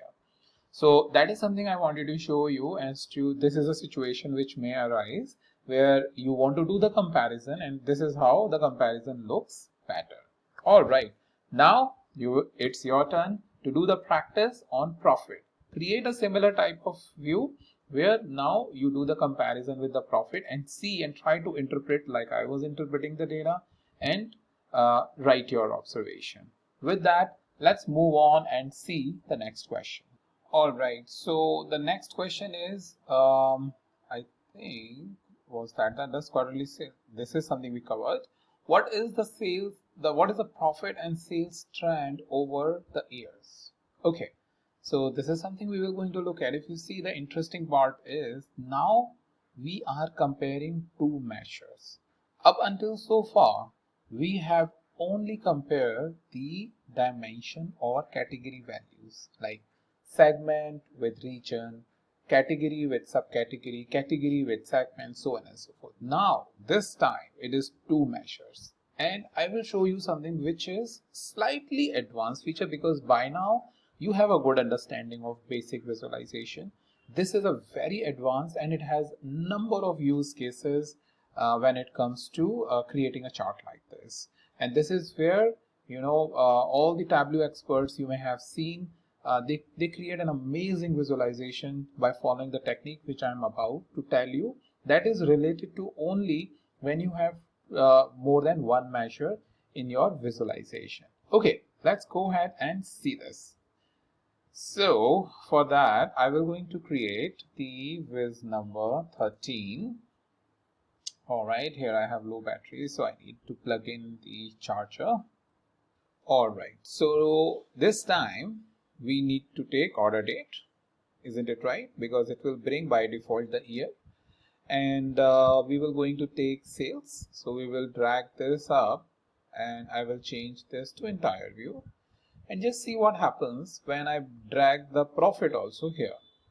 So what it does, if you see, it creates two sections for each measure. One is for sales, another one is for profit, right? Now, you will say that, okay, I can work with this. Maybe what I can do is I can go here and one more important thing, if you will see here, you have all, you have sum of sales tiles and you have profit tiles. So this is a special scenario where for each measure you get different configuration, which makes Tableau really powerful. I mean super powerful, just because I can now change, let's say, color of profit to this. I come to sales and I change the color, let's say, to this, and I basically can make the size, let's say, little bit increased. I can change it to little bit thinner or smaller one, whatever I like, right? Because I have the power of doing this for my each of the measure that I'm dealing with. Okay, this is fine. And then if I want to apply the size and everything on both of them together, then I can do this, right? This way, if you see, it is now being applied on both the lines together because I am under all, not individual measures. Now, if I can enable the label, I can enable the label. That way, you know, I have, okay, for 484,000 sales, I have 49,000 profit. For 470 sales, I have 61,000 profit. For 609, I have 81,000 profit. This is fine. But what if your users are coming back that this is good, but can you give us in one single chart? Like in one chart, I should be having both of these lines. Right now, profit chart is separate and sales chart is separate. And that is where the concept of dual axis comes. Dual axis is basically one axis is here, another axis is here, which is a secondary axis. So what you can do is come over here, open this, and the third option from the bottom is the dual axis. As soon as you do the dual axis, you will see that, you know, you have sales over here and you have profit axis over here, and you have profit and sales dimension, which, you know, we can bring it, drag it here, and I can get the space. But if you see, if you observe and pause the video and just observe what is really the problem with this chart, right? Because that is a key to understand what I'm going to tell next. So make sure you pause it and try to see what exactly is really the problem with this chart. Okay, so I hope you have now analyzed it. If you have got it, very good. If you have not got it, no problem. Let me tell you, the issue is, if you see over here, the profit is 61,000, right? And the sales value is 470. How come these two values will be so closer to each other? Same way over here, same way over here, right? These two will be quite separate because the difference between the number is huge. So what do you need to do? You need to come to any of this axis, right click and say synchronize axis. As soon as you click on synchronize axis, you will see this one has gone down. So this is now one chart, but you have the proper alignment of lines based on what their values are. So now these two axes are synchronized. What we can do is we can right click and we can uncheck show header, that will hide this, and we have sales. What we can do is we can right click, edit axis, and we can remove the title. So we have title, which we can remove it and close it. So that way it will become independent axis and you have your chart. So what we covered two very important topics. We covered dual axis and we covered the synchronizing axis, which is very important after making dual axis. So that is an important thing, very, very important part of Tableau I wanted to let you know, because this you will going to use a lot, because in normal business scenarios, many times, I mean every single day, we not just work with one measure, there are always multiple measures, sometimes multiple dimensions, sometimes multiple measures.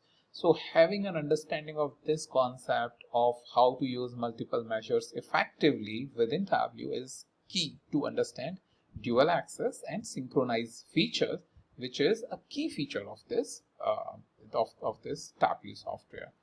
Okay, so with that, now your turn. What you need to do next, you need to apply it on the discount and quantity. You will take the average discount and sum of quantity and change and create this dual axis like I have just created to understand its trend over a period of time. Okay, that is your exercise. With that, let's move on to the next question. So our next question is, what is quarterly sales contribution of each segment? What is the quarterly sales contribution of each segment? And that is where I'll create the viz number 14. So quarterly, right? So what do we have is order date, and they are asking quarterly. So I'll come and choose this quarter because this will show a proper trend. And what I'm going to have is sales, and they are asking the segment. So I will choose the segment.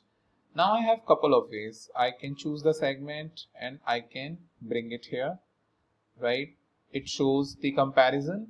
It shows the comparison here as well. If you see consumer corporate segment, but if I bring it on the color over here, you will see that I can do the better comparison.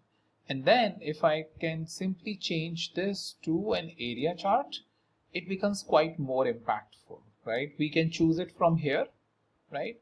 Or we can choose it from here as well, like I just did. I wanted to let you know you have both the option, area from here and area from here.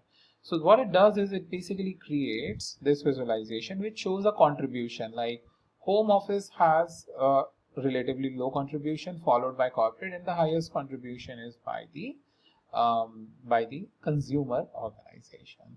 So that way we can give answers like what is the contribution. It's clearly showing which contribution, whether the contribution is increasing, like in this case home office is increasing, your corporate and consumer, all the three categories are increasing, or whether any category is decreasing or not.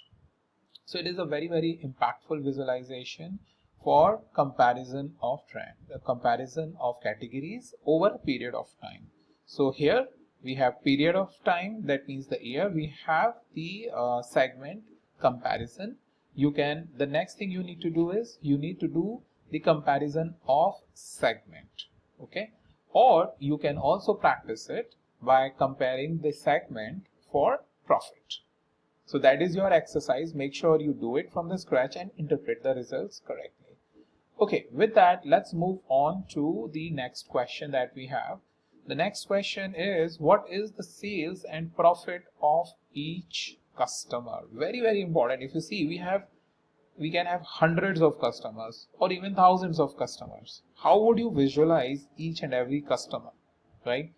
And for their respective sales and profit. And this is where we were going to look at new visualization. So whenever you have data points, which is hundreds of data points you need to visualize, thousands of data points you need to visualize, and each point should come, we need to have a special visualization. And what I'll do is I'll create the viz number 15.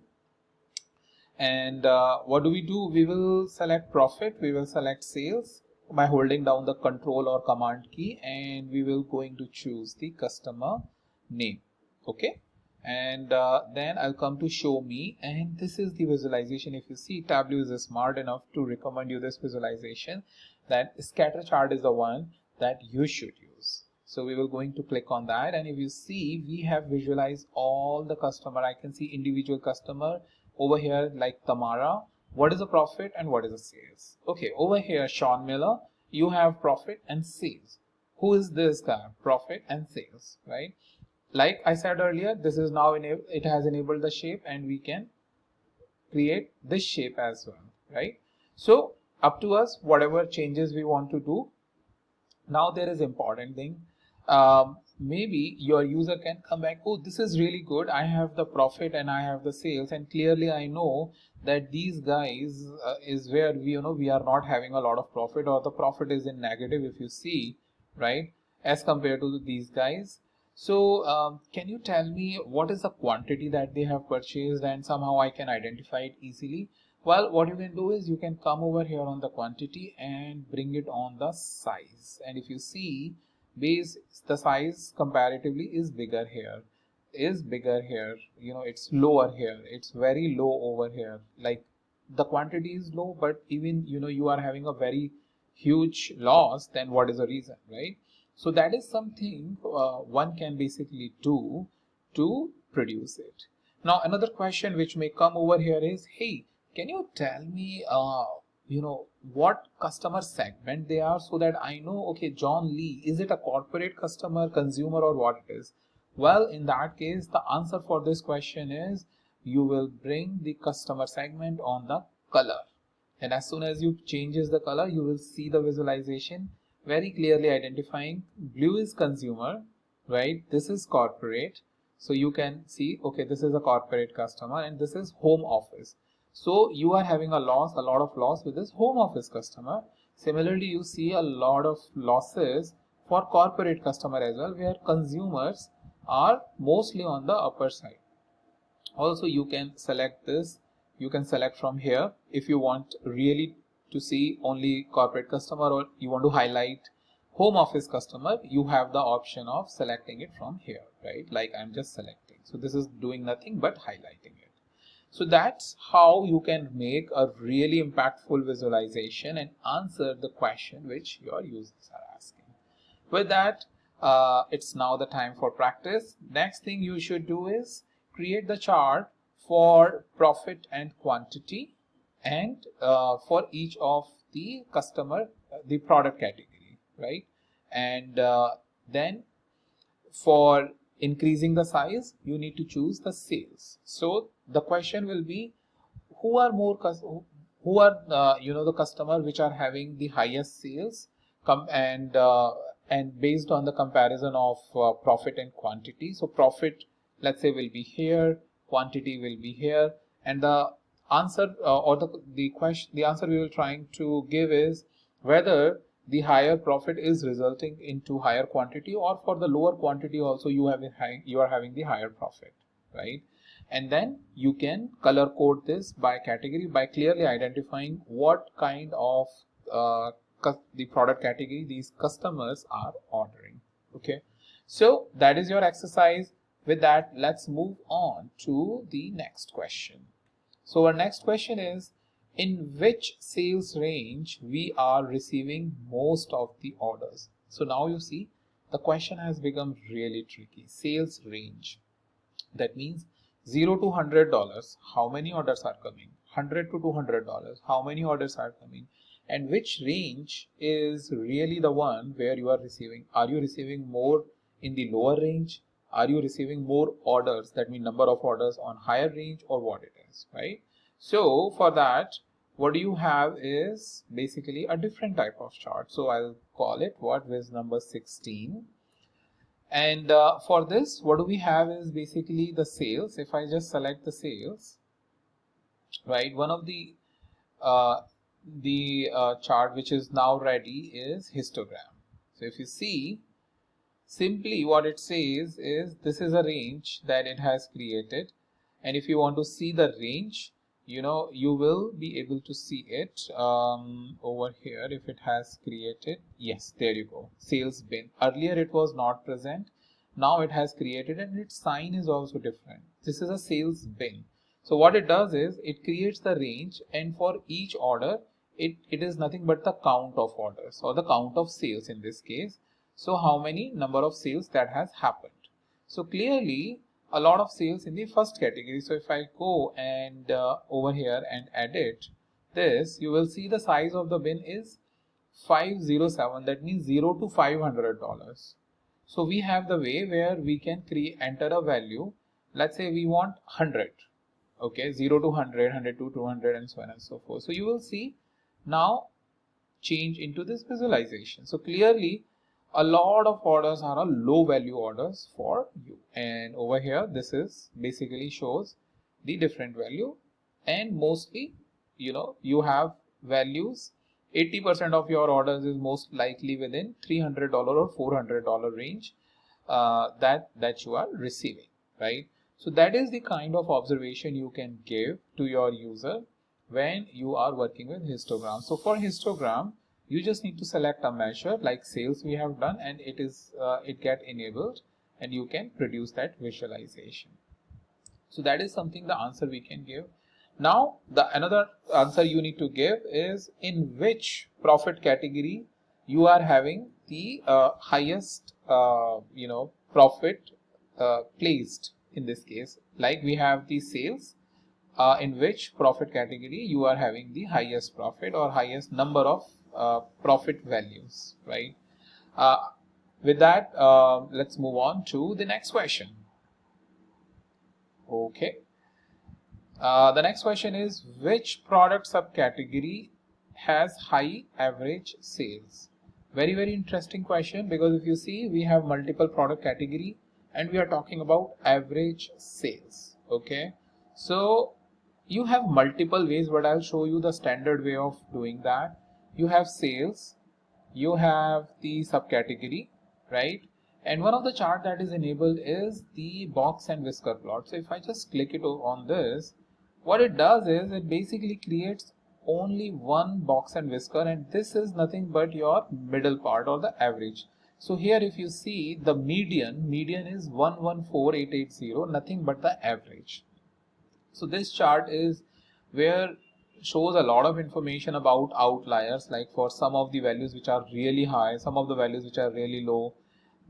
From here to here is the first 25% of the value. So it is a statistical chart and needs bit of an understanding.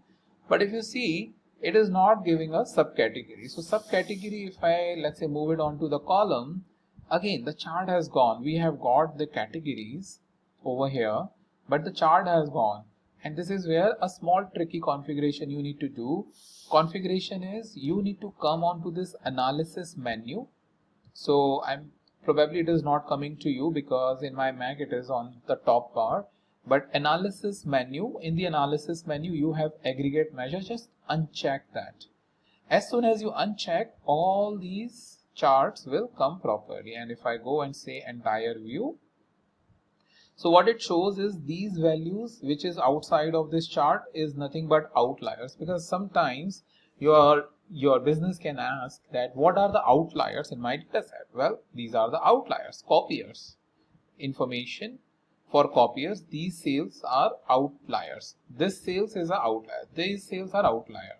So based on that chart, these values are outlier, and clearly the middle value, which is the between the darker and lighter value, is nothing but your average.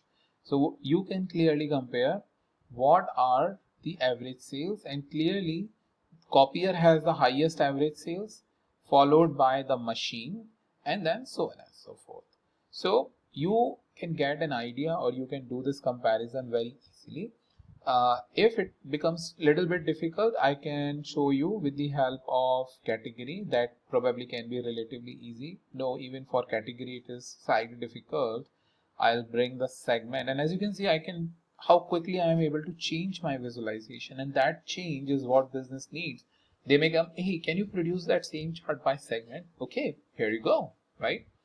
So looks like a lot of outliers are present in each of these cases, and that's why you will see the average has gone down a lot, right? So you can change this. I'll just try last with region if it helps. No, because of the outliers it is going down a lot. So I'll bring subcategory, and all of my visualization are now ready. So you can see this is a very, very flexible and easy to make a change and see the different perspective. Now once we have understood this chart, which you need little bit more understanding, with 2 minutes you definitely cannot understand. I just wanted to show you the use case as to in which scenario you will going to use it. But this chart really requires reading in terms of how would you read the data. I just went ahead and told you that these are outliers, this is where your median is, but what does this mean? What does this mean? What is this part between here and here? You know, this is nothing but statistical reading. If you are a statistician or having an understanding, you can read it. But if you are a beginner, I first recommend that you read about box and whisker plot onto the internet, like Google, and Google it, and then come over here and create this chart and try to interpret it like what is really going on. Okay, so now you need to do the similar, but on the profit, which product category or subcategory is having the highest profit versus the another product category, right? Okay, let's move on to the next question now. And our next question is on my presentation, which is in which product subcategory shipping time is high? And we will introduce another chart, which is called the Gantt chart here. So I'll come to my Tableau public. We'll call it viz number 17. This will be the viz number 18, and we will start creating it. So for that, we have to now introduce another important concept of calculated field. Shipping time. Shipping time, what shipping time is? Time between your order and ship date. Your order date and ship date. So like in 2 days you are ordering, in 3 days, in 4 days, what you are doing. So for that, what I'll do is you need to come over here, this one, and click on create calculated field. Calculated field, an important concept because you will be dealing it a lot once you are landing into your job and creating the professional dashboards. So calculated field, because not every information is readily available, right?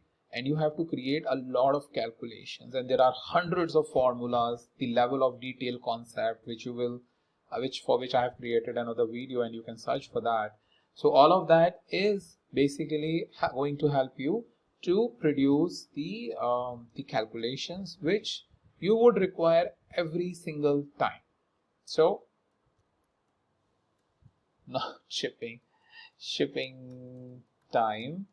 And then what you have is you have ship date minus order date. So what it is doing is, if I have ordered something today and I'm delivering it after 2 days, so that means the shipping date will have the higher value all the time. That's why this is the first value, and we are subtracting order date, and we'll click OK, right?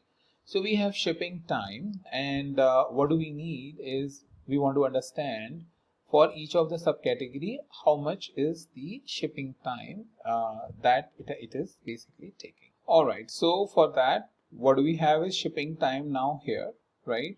Hold down my command or control key and subcategory, and what we also need the date, because we want to visualize over a period of time for each of the subcategory what is the shipping time, right? So we will come over here and show me, and this chart is now enabled for us. If I just click it, and move it to entire view, you will see is basically shipping time in 2019, but this is the total shipping time that it takes. It has some value because you can do the comparison that over a period of time the shipping time is increasing or decreasing, right? And this one is like combined, that's why you are not able to see it.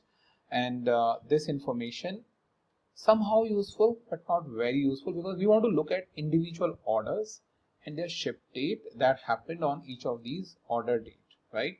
So first thing first, what we need to do is we need to come here and we need to say exact date, okay? And then not a lot of useful information. Reason for this is we are not able to identify where the delay was happened and where it is normal, and we want to specifically understand the delay part of it, because that's crucial for us. So what do? We utilize the sum of shipping onto the color. And if you see, as soon as we change the color, it clearly identifies, if you are able to see these darker areas, right? I can clearly identify this is a darker area, this is a darker area, and you can see 33 days it took to deliver it. Over here it is a darker area, over here it is a darker area. You can see 36 days, over here it is a darker area, 25. So this is like finding the needle from the haystack, right?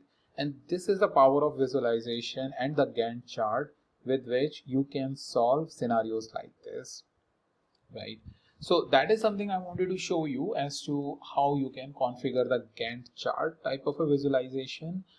Not very I would say specific use case to it, because Gantt chart is to show the basically the bar, all of these nothing are but the bar, and this bar width is based on the time, that the shipping time, the color coded with the shipping time. So the bar width is not changing.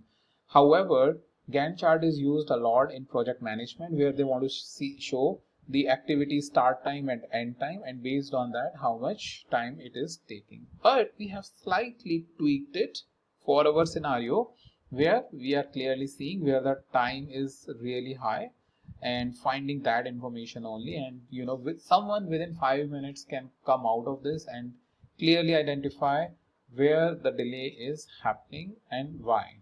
Okay, so that is something I wanted to show you as to how you can produce it. So for you, the exercise is simply produce this again and try to find the interpretation of this information as to in which subcategory delay is happening most of the time. I can clearly see it, but can you let me know, and whether do you see any trend or something. All right, with that I'll move on to the next question.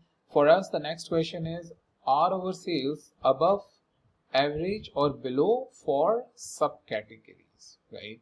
So that is also an interesting question, because for subcategory, whether we are having above average sales or below, that is something interesting for your end user, because we are saying average. Whether above or below is something we need to figure it out. Or in another way, you can say that average is basically what you have for each sales category, subcategory, and then compare it with the total sales, so that you know that whether the sales is above or below. And this is again a scenario where you have two measures. You have total sales, you have average sales, and we will see how we can solve this. So we'll come over here and we'll call it what is number 19. And in the quiz number 19, then what do we have is basically subcategory, which I will bring it over here. And then what do we have is the total sales, right? And what I'll do is I will also bring sales one more time. So I got one more sales over here. Let's call it what entire view, right? And then for this sum of sales, I'll open it up, and in the measure, I will change it to average. Okay. Now I will further configure this. For this average sales, I will say not automatic, but I will move this to a circle. Okay, and I will change the color of the circle to something like this. Once I have done that, I know this is my average sales for each of my subcategories. Now I can come over here, open this, and say dual axis. If you remember the dual axis, right, that is what it is. Now if you see, for both of these cases, it is now a circle for both of them, but for sales I'll come over here and change it to bar, and I will change the color to for the sales I will change it to blue, and click apply and OK.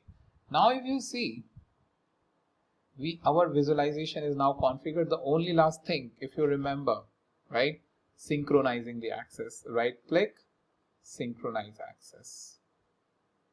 So if you see, in most of these cases, our sales is really high and average is really low, right? Only in this case, average is slightly high. Only in this machine case, the average is slightly high. So we can basically say, okay, we are having a lot of total sales, but our average sales is relatively low, which is a cause of concern, because you may want that you are selling a lot of quantity, but your average sales is not going up. When the average sales will go up, your overall, the average sales value will go up, the better the revenue that will come in the company. So that is something very, very impactful related to this. Also, you can, from average sales, you can also have like median sale, right? Median is nothing but statistical measure for average. You can also have the maximum sales. So which is nothing but, this is the maximum sales amount that was ordered, 17,500. So for each of this category, if you want to understand what is the maximum sales amount, what is this maximum sales amount that was ordered, this is what it will going to tell you. So that's how you can solve a lot of these type of scenario. Now you need to do the same thing with profit, where you need to figure it out whether profit for your subcategories is in a healthy balance with the average profit or not. If it is not, then you need to basically work it out. Now with that, one more thing I want to show you, which is an important thing. Dual axis is one way. Another way you can go and do that is with the help of this bullet chart. If you see, So what I have done is I've clicked over there, and if you see this, nothing but the average sales, right? So you have sales over here, which is basically telling you that this is your 167,000 is basically your sales, and what is your maximum sales. The average sales is something it is taking, but it is not average, it is the total sales, and that is your max sales. So we want to basically flip that. So the way we can flip that is by coming over here and putting this on detail. However, that basically creates an issue for us because now it is not the bullet graph. So bullet graph is another interesting way. If I just go back and show you, it basically do the comparison with the help of these values or these bars as to how much closer or how much closer or farther we are. For example, in this case, we can say maximum sales is 3347, but our total sales is over here. That's another way, but usually bullet graph is used to compare the target versus sales, or in situations like this where you have to compare one measure with another. I will show you with another example because right now it is not producing a lot of good information for you. So I have sales, I have profit, and I will take subcategory and I will choose this. And you will see that what do we have is nothing but you have the profit as columns, and this is what your sales are. And I can swap this little, not swap this, but swap it here. So this way, what it is showing me, sales is here, but our profit is really less. Or we can basically change this overall. We can call it, okay, sum of maybe sales.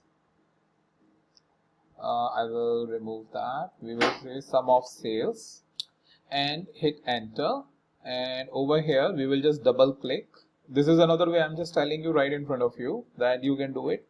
Change over here and enter. And then you have sum of profit. However, if you see, the profit is coming over here, but it is not really great because once we try to change it, it creates an issue with the this particular bar. So I'll just undo that and work without. So many times, you know, the way I try to configure it is with the help of dual axis, like you have seen, which I find it much more useful. The only thing is it shows this additional information like where it is up till 80%, where it 60% and 80% and all of that type of information. You can read more about it as to what this particular bullet chart gives. However, my personal recommendation, what I feel is it is much more better that we use the Gantt, the dual axis chart, which I showed you earlier. So I wanted to show both of that because on dual axis we have much more control as compared to the bullet graph. Okay, with that, let's move on to the next question. All right. Our next question is, what is the highest and lowest sales by each product name? Now, if you know that we have lots of product name, right? And I'll show you another chart as to which chart can really help you to do that as well. We have seen it earlier, if you remember, with the help of the Treemap. And this time we will say sales, and what do we have is the product name, and show me, I will choose this. So again, what it is giving you is basically these different product names for which I can do the categorization by category. So as you can see, it is now have become really beautiful, where it is showing you the furniture, the technology, and the office sales, right? And as you can see, highest one is here, highest one is here, another highest one is here. So you can basically go and point to any of this product name and really see which product it is, and you know that it is office supplies with the help of the color coding, and understand what type of sales that you are having. So in a scenario like this where you have hundreds of data points and you want to visualize that, bubble chart is your is basically the one which will going to help you a lot.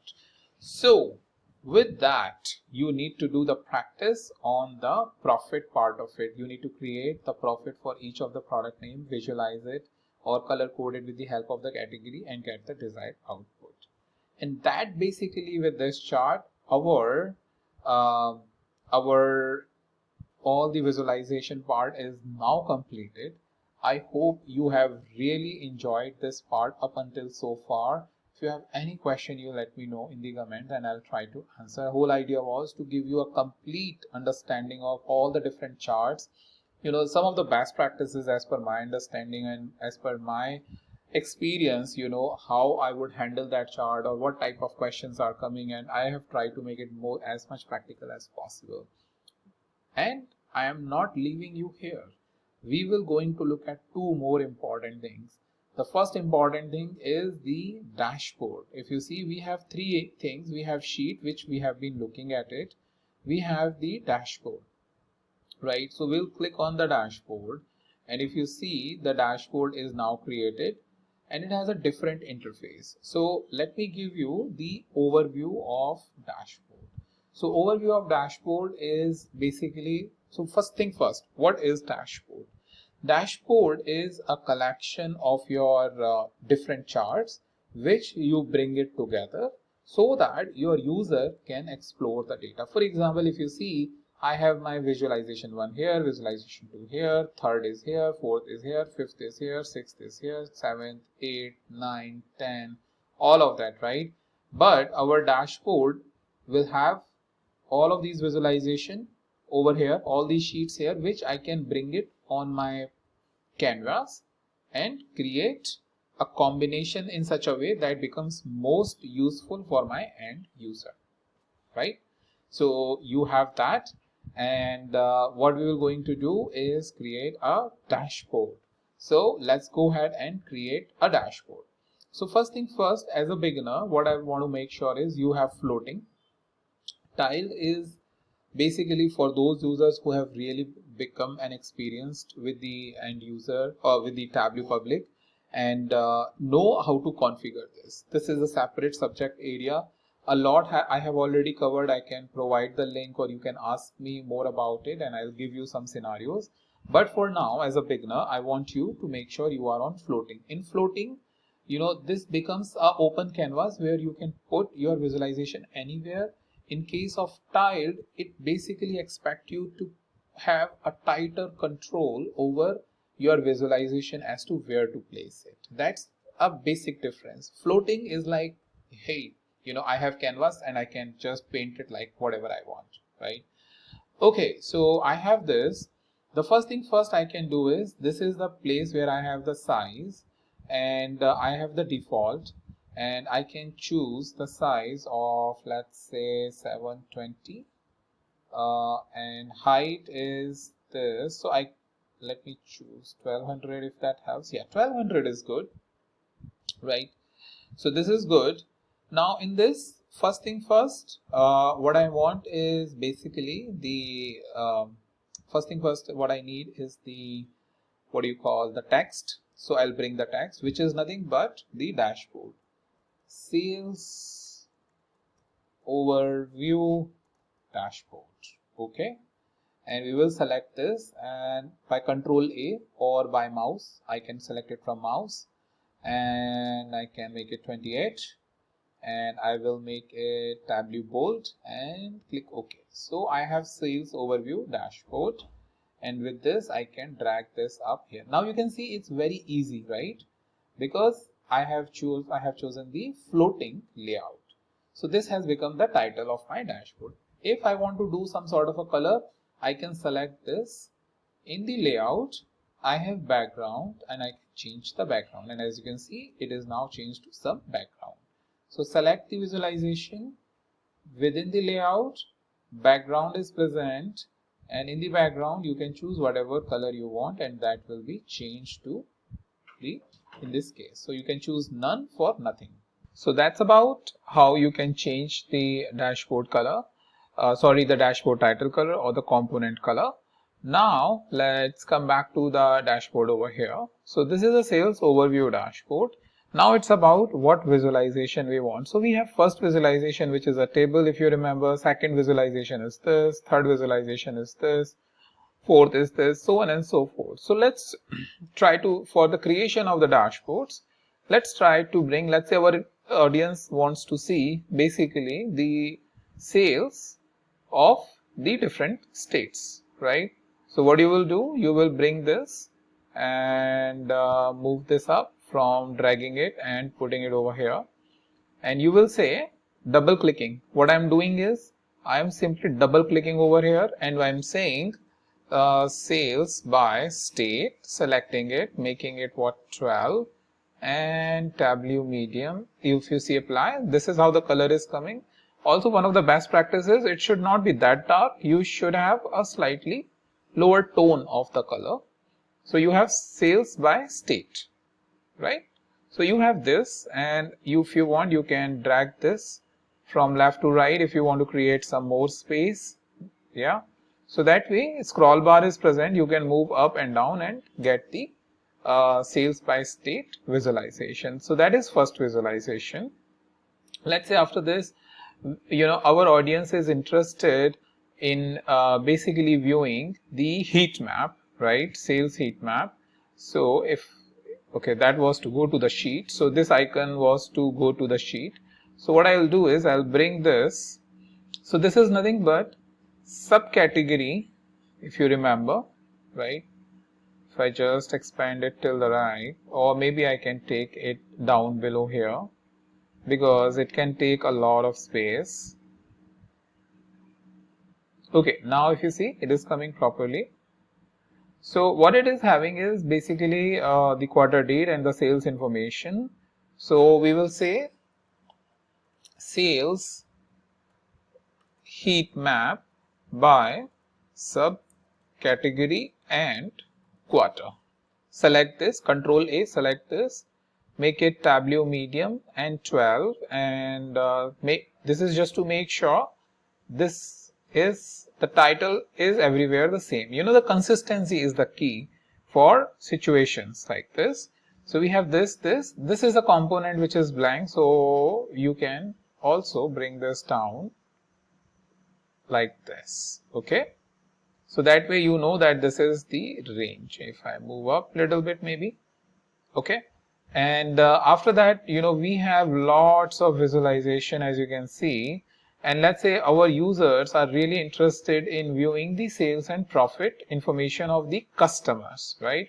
So what you can do is you can bring this up here and we will move it towards the right. We will bring it down and we'll just see that it is up to this level, right?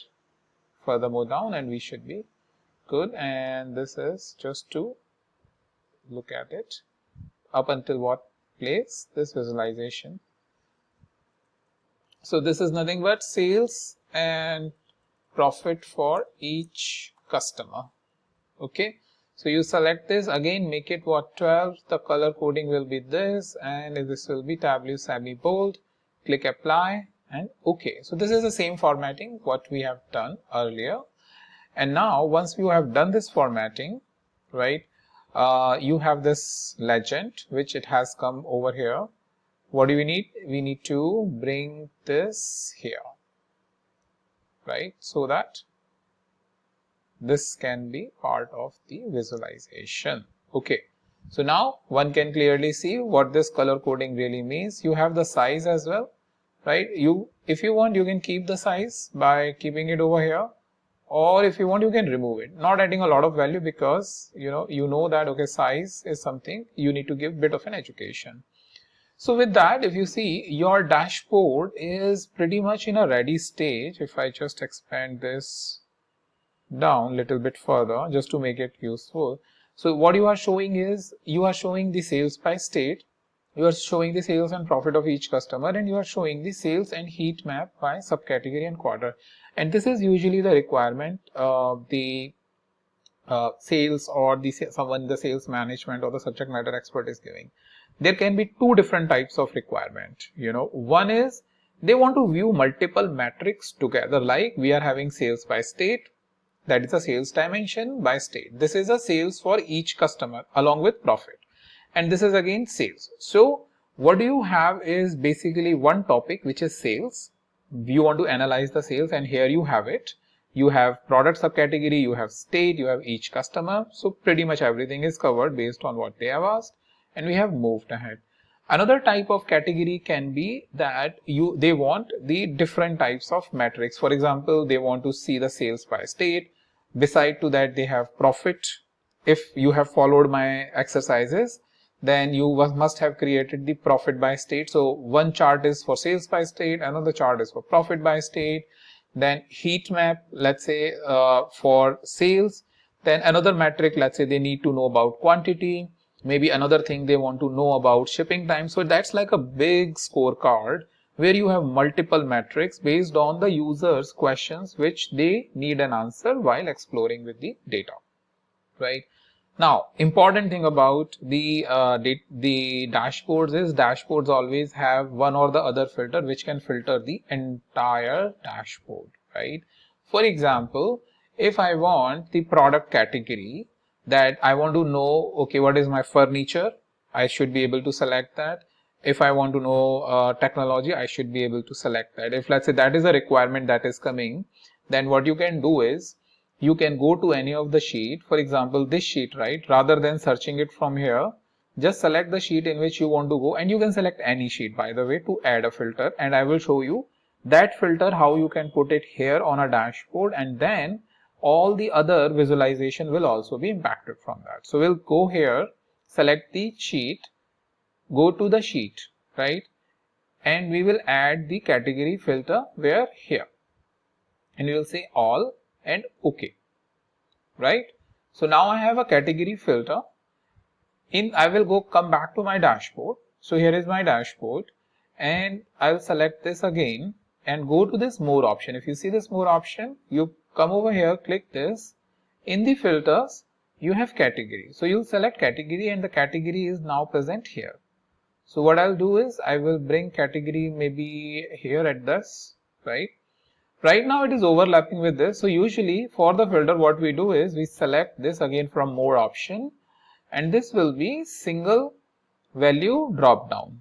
You have couple of options. You have single value drop down. You have multiple values. If you want to select multiple value 1, value 2, value 3, you can have that as well. So I'll select that multiple value this time, and you have the checkbox now.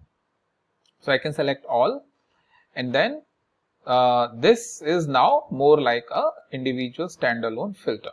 So if you see, if I move myself here, so if you see, this is how your dashboard has come, where you have the category, but if you see, it is only impacting this chart, and we want that this is a dashboard level filter, so it should impact this and this chart as well. So what do you need to do? You need to come over here on the more options. In the more options, you have apply to worksheet, and you select all using this data source. Since we have only one single data source, that's why we are saying all using this data source. So if we do that, now if you see, every chart is now filtered for furniture, or every chart is now filtered for home office or technology, or if I need these two are now here. And if you see, everything is now present, right? So you can uncheck any of the one, or you can do a mix and match and get the desired output, right? So you can see how easy it is. In like some 10-15 minutes, we have a fully functional sales overview dashboard. Also, just to make it a little bit more interactive, or more, I would say more user friendly, I have selected this blank area somewhere outside, so nothing is selected.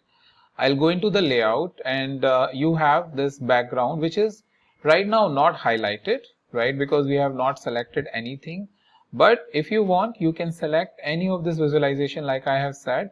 And what I can do is I can select, let's say this, I can come here, select, let's say this, I can come over here, let's say I select this, and I come over here, and let's say I come and select this, just to make it consistent. If you see that way, and if I select this and make till the end, what I'm doing is I'm just telling you some of the best practices that is followed.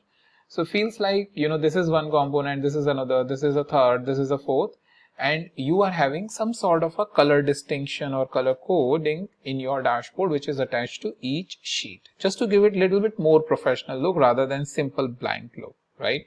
So that is another thing which you can do. Now, very important, another thing which I want to tell you. For example, if you have a requirement where they say, okay, whenever I select something from here, California, my rest of the other visualization should also filter. Like Pennsylvania, I want to view only Pennsylvania information. So one way is we can have a filter at the top, or another way is we can use this sheet as a filter. How we can do that? By clicking it, the option here, use as filter. So when you click on use as filter, you want to view only Pennsylvania information, you click on the Pennsylvania and all the information is filtered for Pennsylvania. Or I want to look at Ohio, I want to look at Michigan, I want to look at Texas. So you can see how impactful we are creating this visualization, that first these are the two categories, and even for that we want, let's say, only Florida. So it clearly shows, okay, in this Florida, Sean Miller is the one who is the highest one, but we are not having a lot of profit. Compared to who you have over here is Patrick, who is giving us sales and having a good profit and a good quantity, right?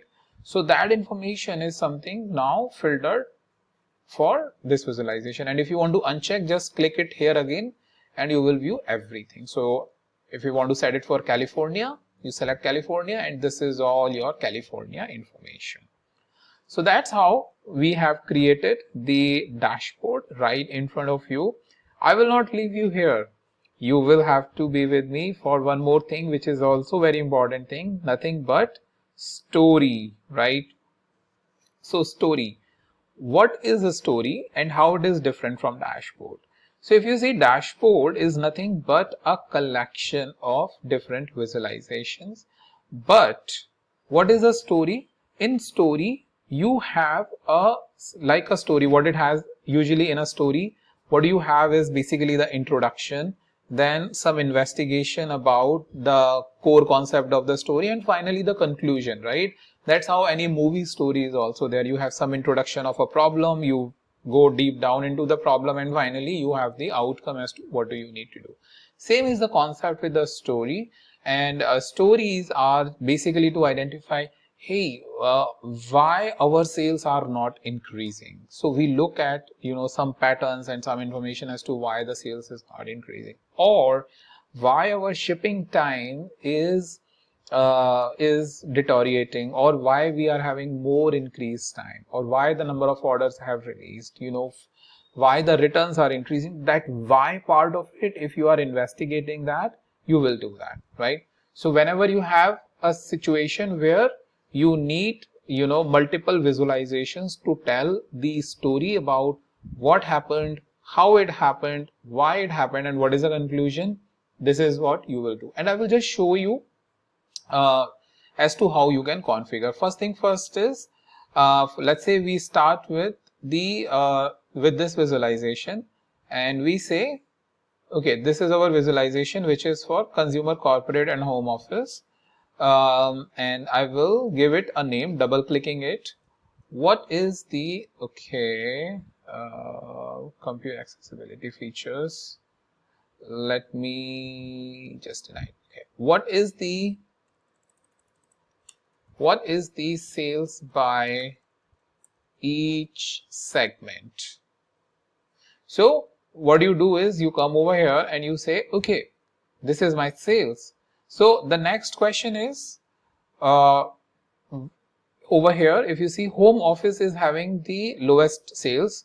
So why home office is having lowest sales?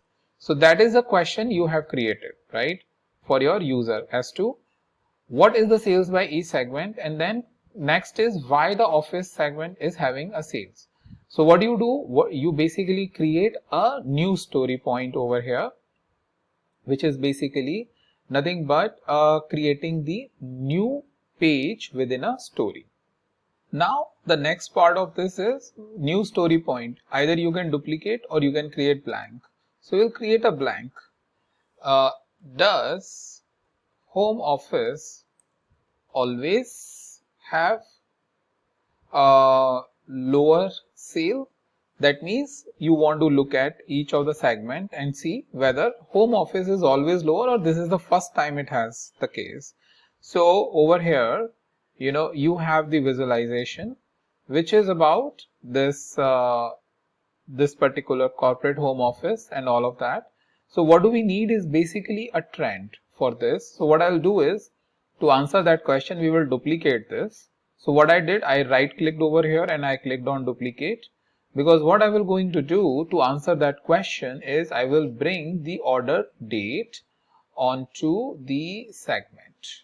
Okay, so what it does is it basically creates the year and the segment, but what I want is I want a trend like this, which is basically to indicate that home office is always lower. It is not that this time, only this time it is lower, but the trend shows that it is always lower. So what we'll do for this visualization, we will bring it here, and the answer for this, the answer will be that if you see, home office is always having a lower sales, but technically home office is really improving.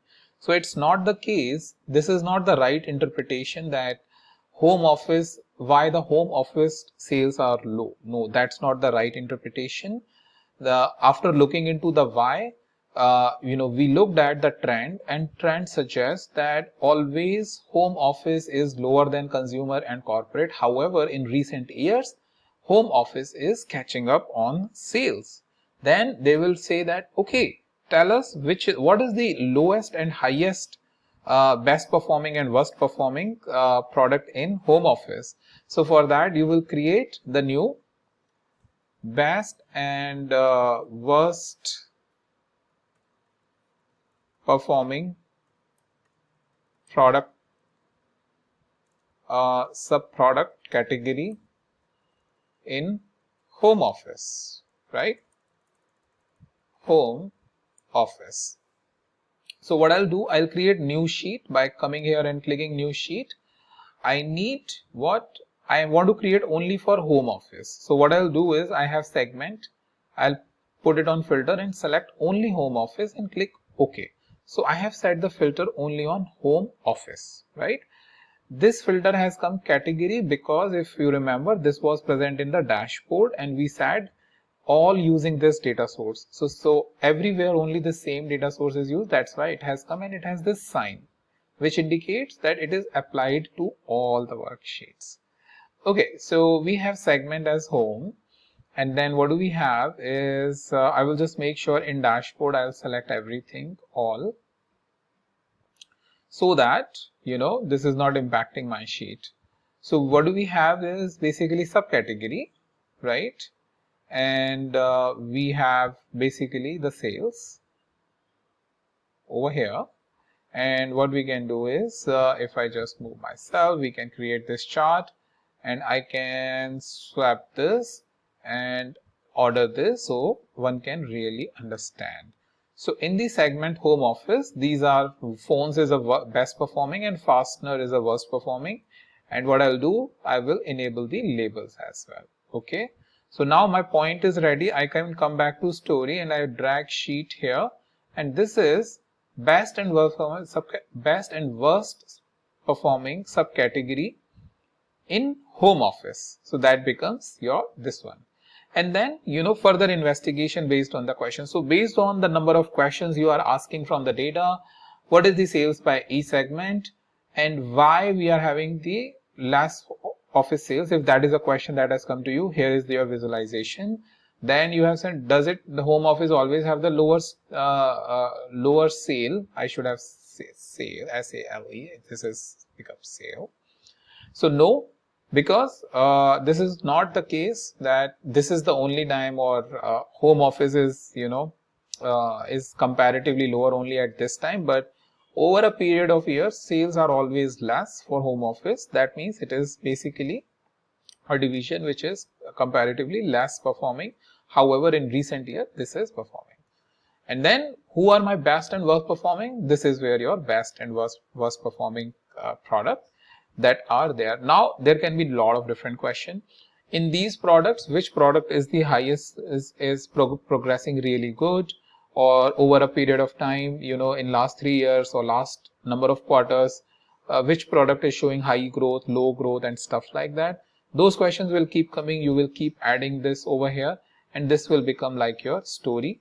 And then finally you have to somehow conclude it, because from the experience I can tell you, people can keep asking questions, management will keep asking questions, but somehow you want to make sure that you don't create a story which is like never ending. Nobody really likes a movie which is not ending. Everybody likes a movie which is ending, right? So that you know that where to conclude. So make sure your story is concise.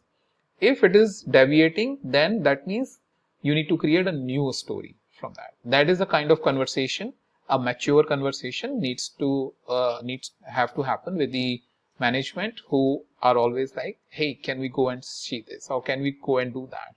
So that type of a thing is very important for creating a story. So I hope you got the idea and just an understanding of why we are creating this story and why it is so impactful. And I hope next time when a situation is coming, you should be able to create it. And that is the everything I wanted to let you know in the beginner video, right?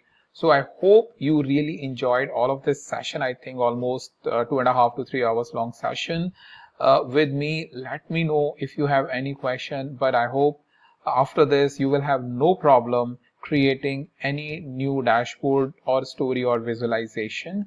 Also, if you want to move on to the next level for creating stunning dashboards, you can join my training, the advanced dashboard training, where I cover 10 dashboards from the scratch. Okay, with that, thank you so much, and I will meet you with some other video. Keep suggesting me the topic that you want to learn from me, and I will create the tutorials for you. Thank you.